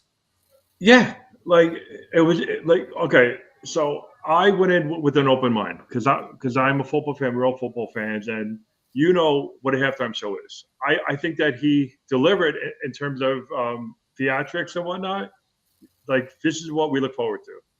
This is what we saw. Like that again, the extravagance, you know, the massive display that they put on. I think he did his job in that aspect. But I'm watching it. I mean, like, I don't know what he's saying. Exactly. I don't know what he's saying. And at the very end of it, this monstrous performance, Ricky Martin, Lady Gaga. And then when he's coming out of the tunnel, they're talking to him and they go, like, Brad, how was it? How was it? And he goes, it was good. It was a lot of fun. Like, why not integrate some of that? That's where I think a lot of people lost. So I understand, from the beginning when it was announced that he was performing, there was a whole thing about LGBT, he's going to wear a dress and ice and blah, blah, blah. I want to watch a halftime show. Like, if it's going to be a solid show, I wanted to watch it. I just couldn't get into it. Yeah. I mean, it was a tough watch. It was a tough watch. Because, again, I'm open-minded, like everybody, giving everybody a chance to lead a halftime show. We've seen all different types of people lead halftime shows. Yeah. But they didn't do anything to capture the audience here in this country, which I felt which was the whole point of, as I said on the post-game show, where are the two areas, gentlemen, that the NFL has struggled to captivate the audience? Females and the Latin American populations. That's why, as I said on Sunday, that they weren't going to cave, sadly, Nick, to the public pressure of putting subtitles, because that would be caving to the pressure about, why'd you bring this guy in? He's not an American citizen. But wait a minute. That's not what they were going to do. But wait a minute. I don't think that's caving, though. I think that's making it so everybody, the most amount of audiences, could take in the product and be able to understand to say it, Nick, but we know our good buddy Clay Travis would have had a field day by basically saying, ha, ha, ha. They had to put subtitles on for the American football fan to actually comprehend what's going on here. I think he clowned the halftime show as it was, if I'm not mistaken. What the hell was he wearing? He was wearing like a white sweater, but there was a jersey on it. Did you notice that? I think it had like maybe the year that Puerto Rico became an American territory, I want to say, is my best guess. And why hand a Grammy to a kid? I understand who the kid was because they said the situation. But why hand a Grammy to him during the show? I don't understand that part. That didn't connect to me. I think that actually got debunked as misinformation, that it wasn't the kid from the Minnesota incident that happened. It was a kid portraying him as a younger version of himself to basically not, follow your dreams, keep going, and don't stop. So I actually just found a thread from Clay Travis who talked about the show. So he said, if the NFL announced the primary Super Bowl broadcast would be in Spanish instead of English to honor all the Spanish viewers and their culture, would it also be racist to complain that most people couldn't understand the broadcast and that was a bad idea as a result? That's interesting. It is an interesting perspective. But what you're saying, Callan, you're right. Like, they were not going to cave.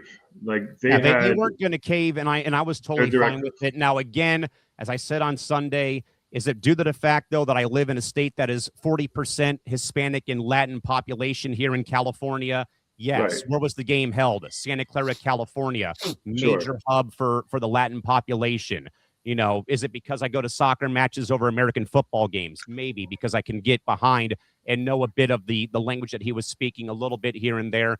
But I thought, though, it encapsulated, though, what, the Latin and Spanish cultures, and bringing it to a global audience across, the globe. Again, the views, they sadly don't lie. It's 115 plus million who watched of the whole thing. It was like a bit of a nice little slice of like the Latin population, for those who don't quite understand their culture and their demographics and stuff. The whole thing of him being on the electric pole is actually a thing that they do in certain Mexican and Hispanic and Latin countries, where they actually have bird dancers that are on these poles at these giant shows. Maybe because I got to play international baseball too for about 2 weeks in Mexico and around the world, and you go to these places and you learn the culture. I also noticed, though, and I picked up on it, that there were tributes, though, to Don Omar, Daddy Yankee, Vicente Fernandez, three of the biggest, Latin stars of all time, plus Ricky Martin appearing, though, too. The Lady Gaga thing was a bit interesting, but it also sounded like, though, she was also maybe singing something in... She was singing in Spanish when she started. Spanish as well, which was, very interesting. Yes. I didn't see that coming, that's for sure. But again, it has nothing to do with the show, because the NFL chooses the show that they want for the halftime show.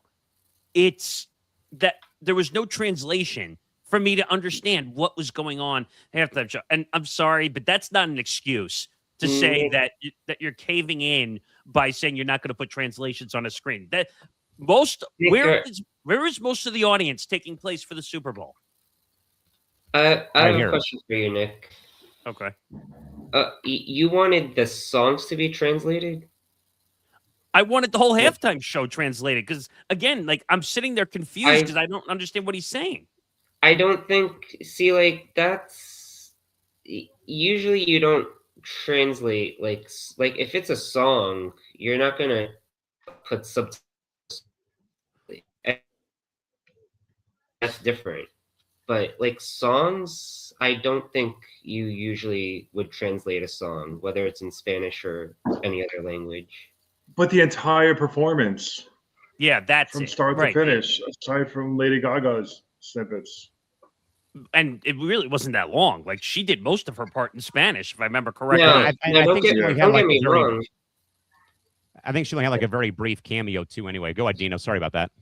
No, I was just gonna say, like I'm not a fan of Bad Bunny. I'm not a fan of that type of music. I prefer the pregame show with Green Day. That's actually my type. Me of music. too. Which, by the way, that was going to lead me though, because I think we all can agree here.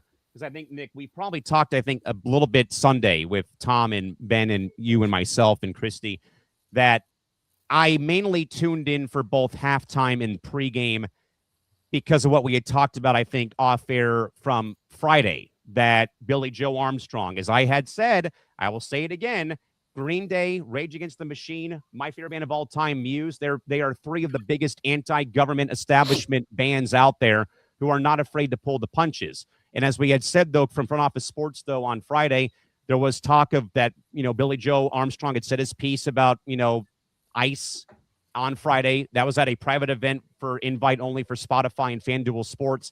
And I tuned in, though, and I was very much like you guys probably watching closely about what was going to happen, if anything happened. But as myself, Nick, and Tom are in agreement in the Slack channel, they probably got word beforehand.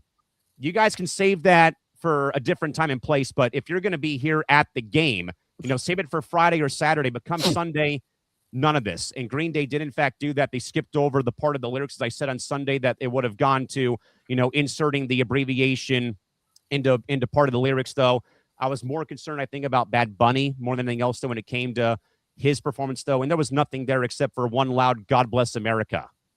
Well, you said that they caught a Spanish curse at the beginning, which, again, in the John, opening I would have 30 had no idea. I would have had no idea there was a curse word in Spanish at all. Like, so they were able to bleep that out.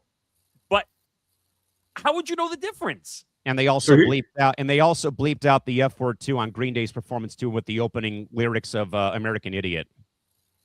Did anybody complain about the Spanish curse? Because every Super Bowl when something happens, I may be the only man in America who picked up on it, honestly. But here's the weird thing: I told Callan when he said it afterwards, I said I wouldn't have been able to go heads or tails on that to figure out that it even happened at all during the show. By the way, obviously NBC knew when it was coming to be able to record scratch it out.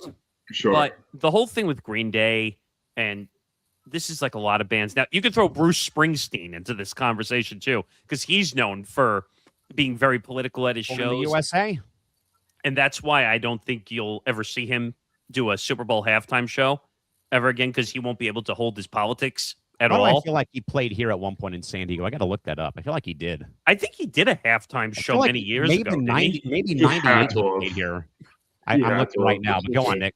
But he can't hold himself at all. Every show he goes to, he does the same thing that Green Day does, or like Callan said, Rage Against the Machine. They're another one that does it. But Green Day, I don't remember which song it was. They changed their lyrics to American Idiot. They changed the lyrics of Redneck to MAGA Agenda.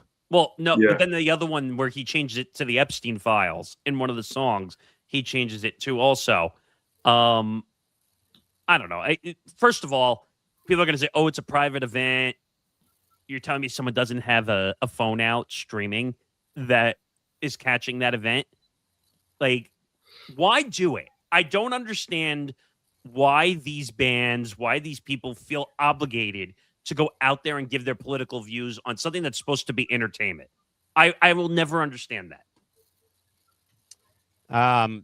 Because everybody gets a seat at my bar, whether we like it or not, but everyone is welcome. No. But I'm talking about going from Santa Clara to a private building in Phoenix for Turning Point USA. Well, yeah. No, I get that. And by the way, there was another funny video that went out. There was an influencer sitting in Santa Clara watching the Super Bowl, and she had headphones plugged into a phone, and she was watching the Turning Point USA halftime show on her phone while the halftime show was going on there in the building. By the way, so I think it looks like 2009 was the last time Springsteen played at halftime for the Super Bowl. By the way, you want to know someone who really destroyed the Super Bowl? Chris Russo, Mad Dog. So I wouldn't expect anything less. So number one, he said he was bored by the Super Bowl. Actually, I have the audio if you want to hear it. I don't know. Is anyone interested in hearing Mad Dog? What he has to say? Yeah, absolutely. Let me grab that here. So here's what Mr. Mad Dog Russo had to say. You do not belong in the game. And that game was, again, unless you bet all sorts of props, read Chris Russo. I don't know how you stuck with it. And I am not talking about Bugs Bunny at the half either, as I could care less. So, yes, he called the halftime show Bugs Bunny. Now, sounds like a former host on this network in a separate group chat on Instagram who said the same thing. But now I wouldn't go that far because that's kind of ridiculous and whatever. But like, you know what? It was going to be controversial whether you liked it or not. And before we move on, as I always say, it doesn't matter who plays at the Super Bowl. You're going to have everybody divided on it. And it doesn't matter if it's now or if it was even 10 years ago. And unfortunately, politics has now just become more of an issue than ever. So people are going to complain about people's politics that do the. Yeah, well, even before the P word infiltrated the sports world, even long before that, it's become it's always going to be an issue. Well, go ask Kid Rock, who's one of the worst when it comes to politics at his performances. I mean, I don't know if you saw, but when he was performing for Turning Point USA, they put a video up in the background of his Joe Rogan interview talking about Christianity.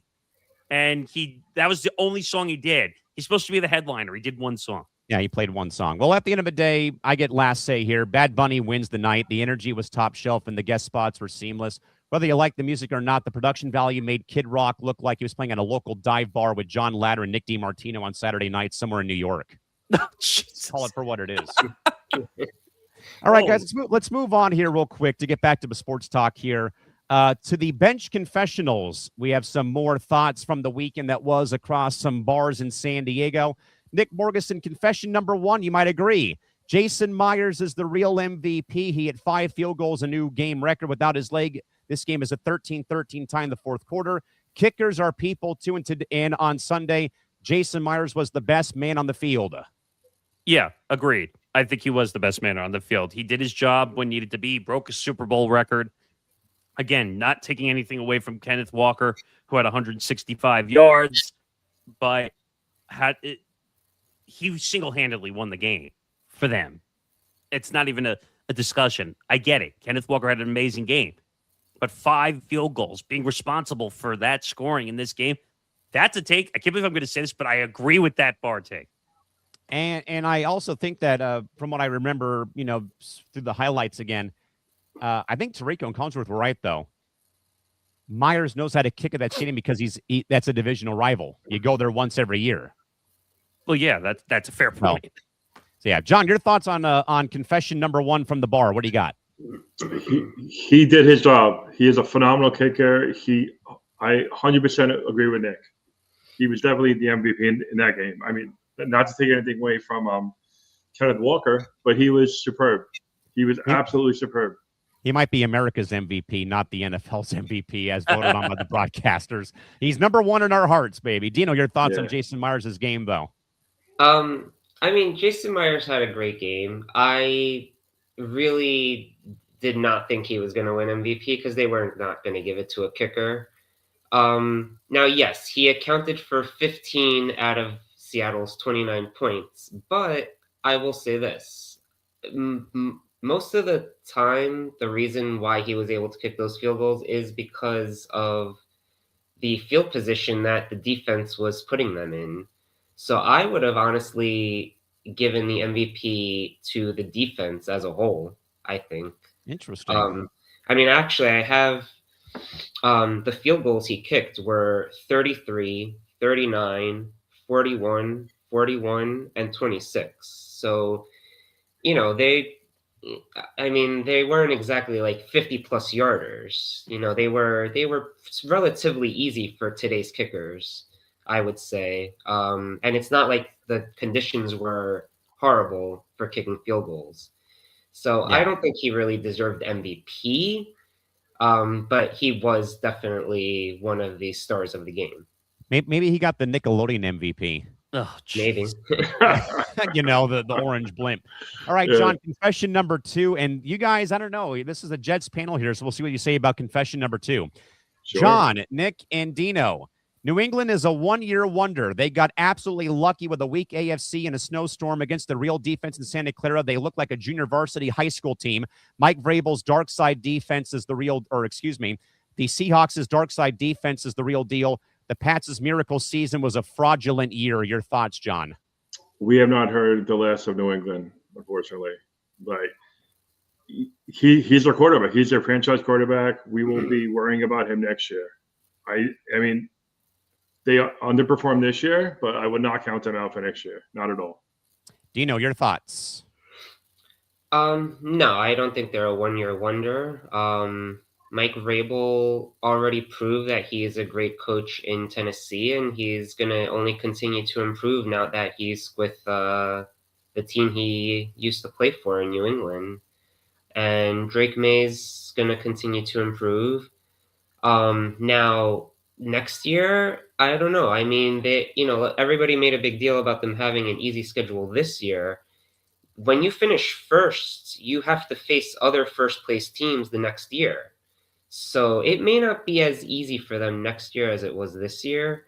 Having said that, I feel like the basis is there for them to potentially be good for many years. So even if they don't make it back next year, I feel like they're going to be a force to be reckoned with for the next few years.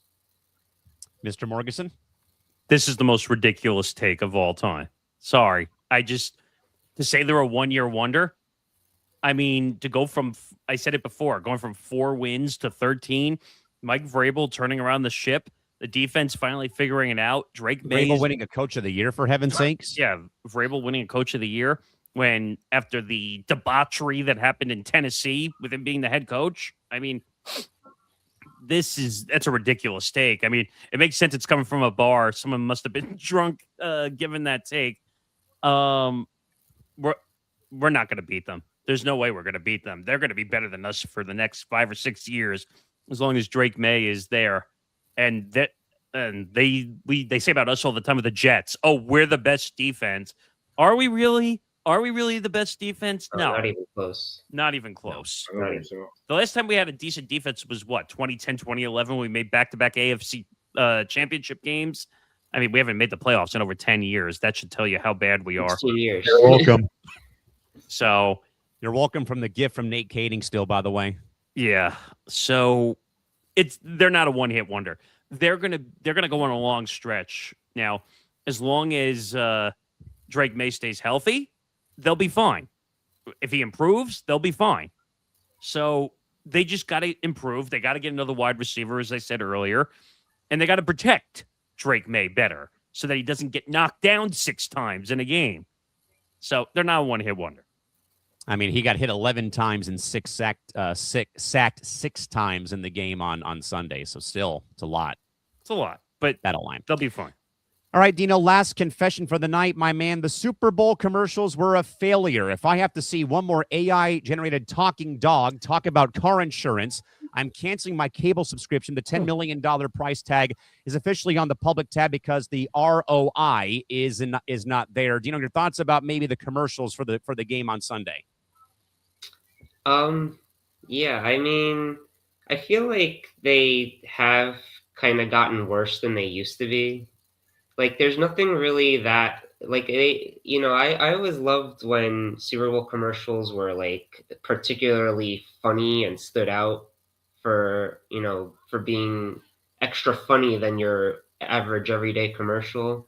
I feel like we don't really get that anymore. The one I kind of liked was and they usually always have one of the best commercials, which was the Budweiser celebrating Yes, America's that was my favorite. 250th. They're always they always go more for the heartfelt commercial, and so that's the one that kind of stood out to me. Other than that, nothing really stood out too much, unfortunately. But yeah, Nick, we talked a bit on PR on Sunday about the commercial spots. I mean, Budweiser was my favorite. A little surprised that there weren't more movie spots. We did, though, confirm on Sunday that Marvel Studios and DC Comics chose to save their money for the Super Bowl this year. Disney, of course, dropped the Mandalorian and Grogu movie trailer as well for late May. So there were Peacock shows that they were promoting. There were Peacock shows. Yeah. Scream 7 did have their trailer. But, Nick, thoughts on the commercials, though? I mean, obviously, Pepsi stealing the Coca-Cola polar bear. Coca-Cola polar bear was a decent one. I think they did a good job of playing that one through. I mean, thank God we didn't see like a billion FanDuel and DraftKings commercials during the game. Because if I see LeBron James and Kevin Hart one more time, I'm gonna throw something, or I'm gonna burst through the roof of my house because that commercial is getting annoying. Where's the eject button? I mean, so they did a few, like they had the Super Mario Galaxy movie. They aired that promo a few times. I'm just going through a list because the Leonard Skinner's Freebird. That was commercial. The Budweiser commercial. The Budweiser. Yes. They did a really good job on that. And then there was one where they had Tom Brady and a bunch Dunkin' Donuts commercial. Yes, with Tom Brady, Ben Affleck, Jennifer Aniston, Alfonso Ribeiro. And who was the other one from Seinfeld? Was it Seinfeld? I think Jason Alexander. Jason Alexander, Yes. So like that was incredible. First of all, I want to know what that commercial cost to get all those guys in there, because for a 30-second spot, it was a record this year. You had to pay between $8 and $10 million just to get a 30-second spot during the commercials for the Super Bowl.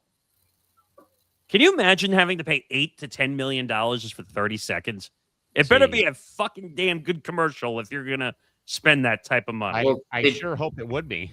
Did you see? I mean, Coinbase just had like the Backstreet Boys commercial, the karaoke one. Right. Yeah. Oh, that's right. They were playing the lyrics to the Backstreet Boys. So we saw this commercial, and my dad and my brother and I are sitting on the couch, and we're like, "What is this? Did someone like randomly just pay for karaoke to play on a commercial?"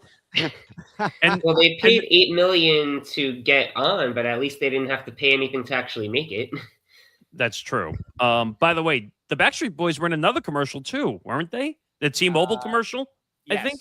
T-Mobile commercial, yes. By the way, the Backstreet Boys made out like heathens out there, like the music being used, and they had their music playing today on Monday during the figure skating competition in Italy too by one of the French teams today.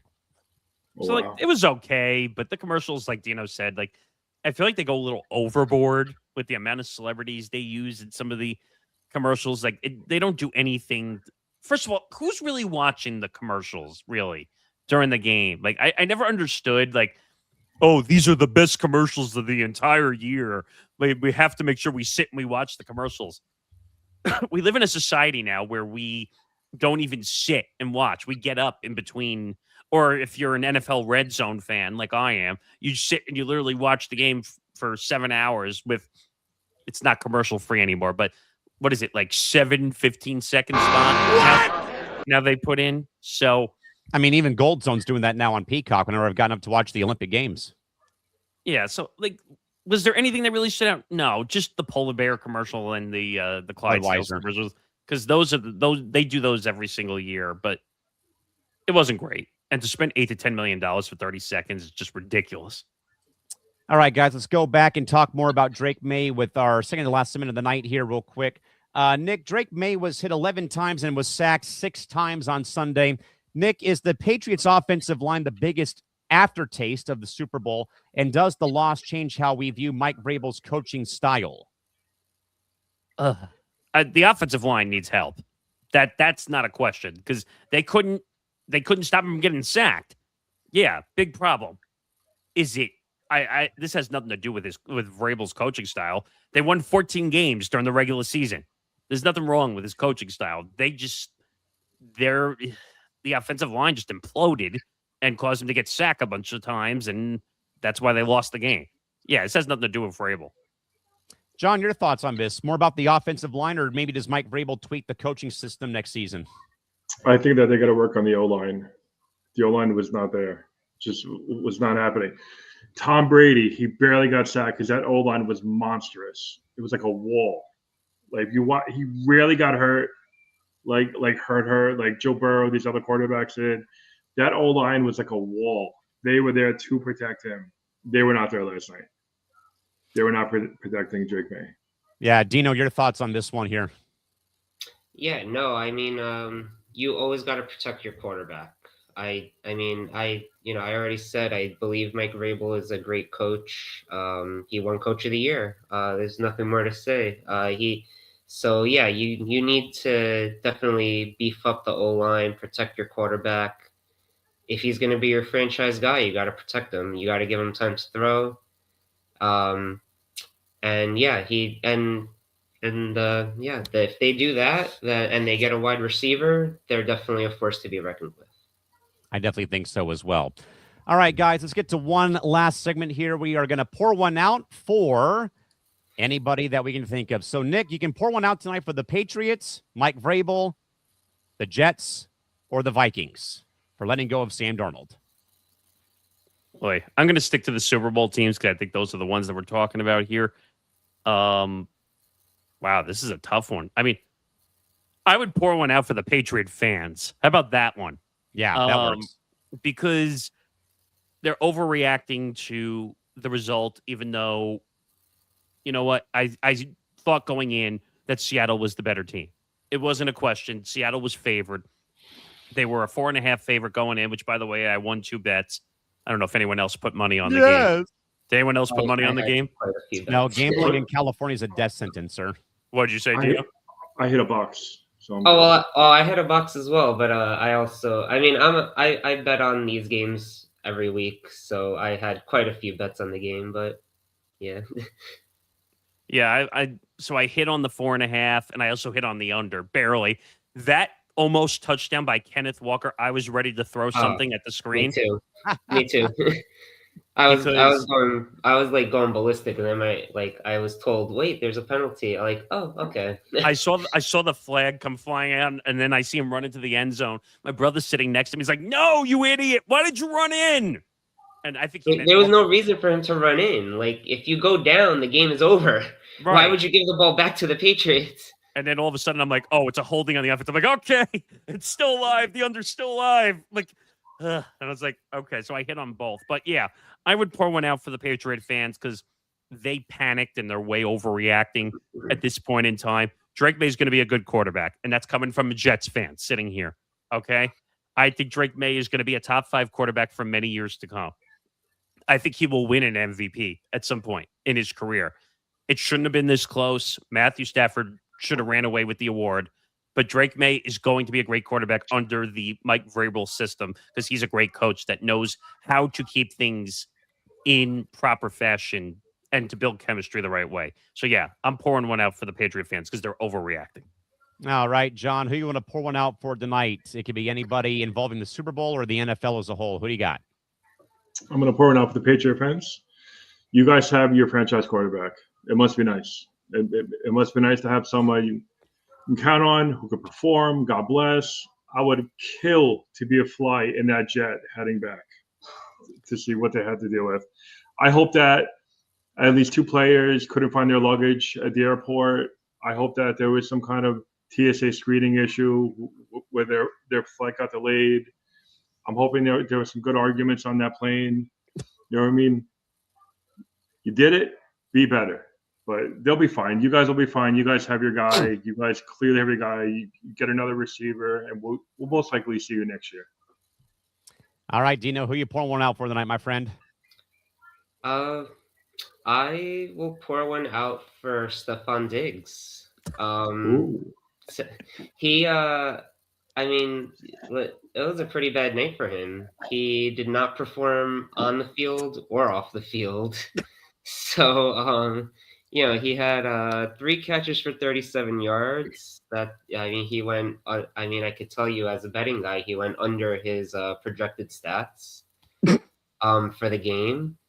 And plus, he apparently no longer has a girlfriend. So, pretty bad night for Stefon Diggs. So I'll pour one out for him. Yeah, guys, I'll pour a double for Coach Vrabel. Mike had the chance to be the first to win a ring as a player and a coach of the same team. Rather, he's going home with a silver medal and a lot of questions about the medical staff. So Coach Vrabel will have a double on the lounge here this evening. With that, though, gentlemen, in mind, as we come down to the end here and we lock up for the evening on this now Super Bowl Monday, let's take a look back at the wreckage left behind up in Santa Clara. Tonight, the dark side is not just a new nickname for a defense, but the new reality of the NFL. We have spent years wondering if the Seahawks could ever replicate that magic from a decade ago, and tonight we have our answer. They didn't simply win a ring. They broke a rookie spirit and proved that in a league obsessed with the next miracle quarterback, a relentless pass rush is still the ultimate equalizer. But more than the scores, though, I'm thinking about the human cost. Thinking about Drake May. In a locker room maybe right now with a numb shoulder and a heavy heart, realizing that the injection of hope the media fed us for 2 weeks was just a temporary fix for a permanent problem. Then, of course, Sam Darnold, the man who became a meme, the man who was written off by 3 different franchises, stands alone now as a Super Bowl champion and the first one ever from USC as quarterback to win it all. If that doesn't tell you everything we need to know about the resiliency required to sit at this bar and play this game, nothing may ever will. We do this show because sports is the only place where the ghost seer can become a ghostbuster. Maybe a show, though, too, where your elite host in San Diego can watch his hometown team walk away, find a new home watching Major League Soccer, but still find a way back to a neon sign and a microphone with the dog in his lap. Whether that's maybe Kenneth Walker the third running into a massive payday or John Ladder helping us find the humor of a 16-point blowout, the lounge is about these stories that happen after the confetti is swept up and put in the garbage can because we do sports talk the way it should be done every Monday on ETB. A massive thank you again to Nick Morgeson, Dino Taibbi, and John Ladder for helping me break down the biggest night of the year. The scoreboards are finally off. The NFL season is finally over. But, of course, our conversation is always staying warm. The lounge, with that in mind, folks, is officially at this rate closed until Saturday when Nick DiMartino was back with John Ladder and the rest of our comedians here on Saturday. The lounge might be closed, but the tab is never settled. We'll see you back here later this week as we head into the offseason of madness. Check us on the house, gang. Get home safe. We'll see you back here again on Saturday with Nick DiMartino and the rest of our weekend crew here on ETB. Till then, good night. Have a good night, everybody.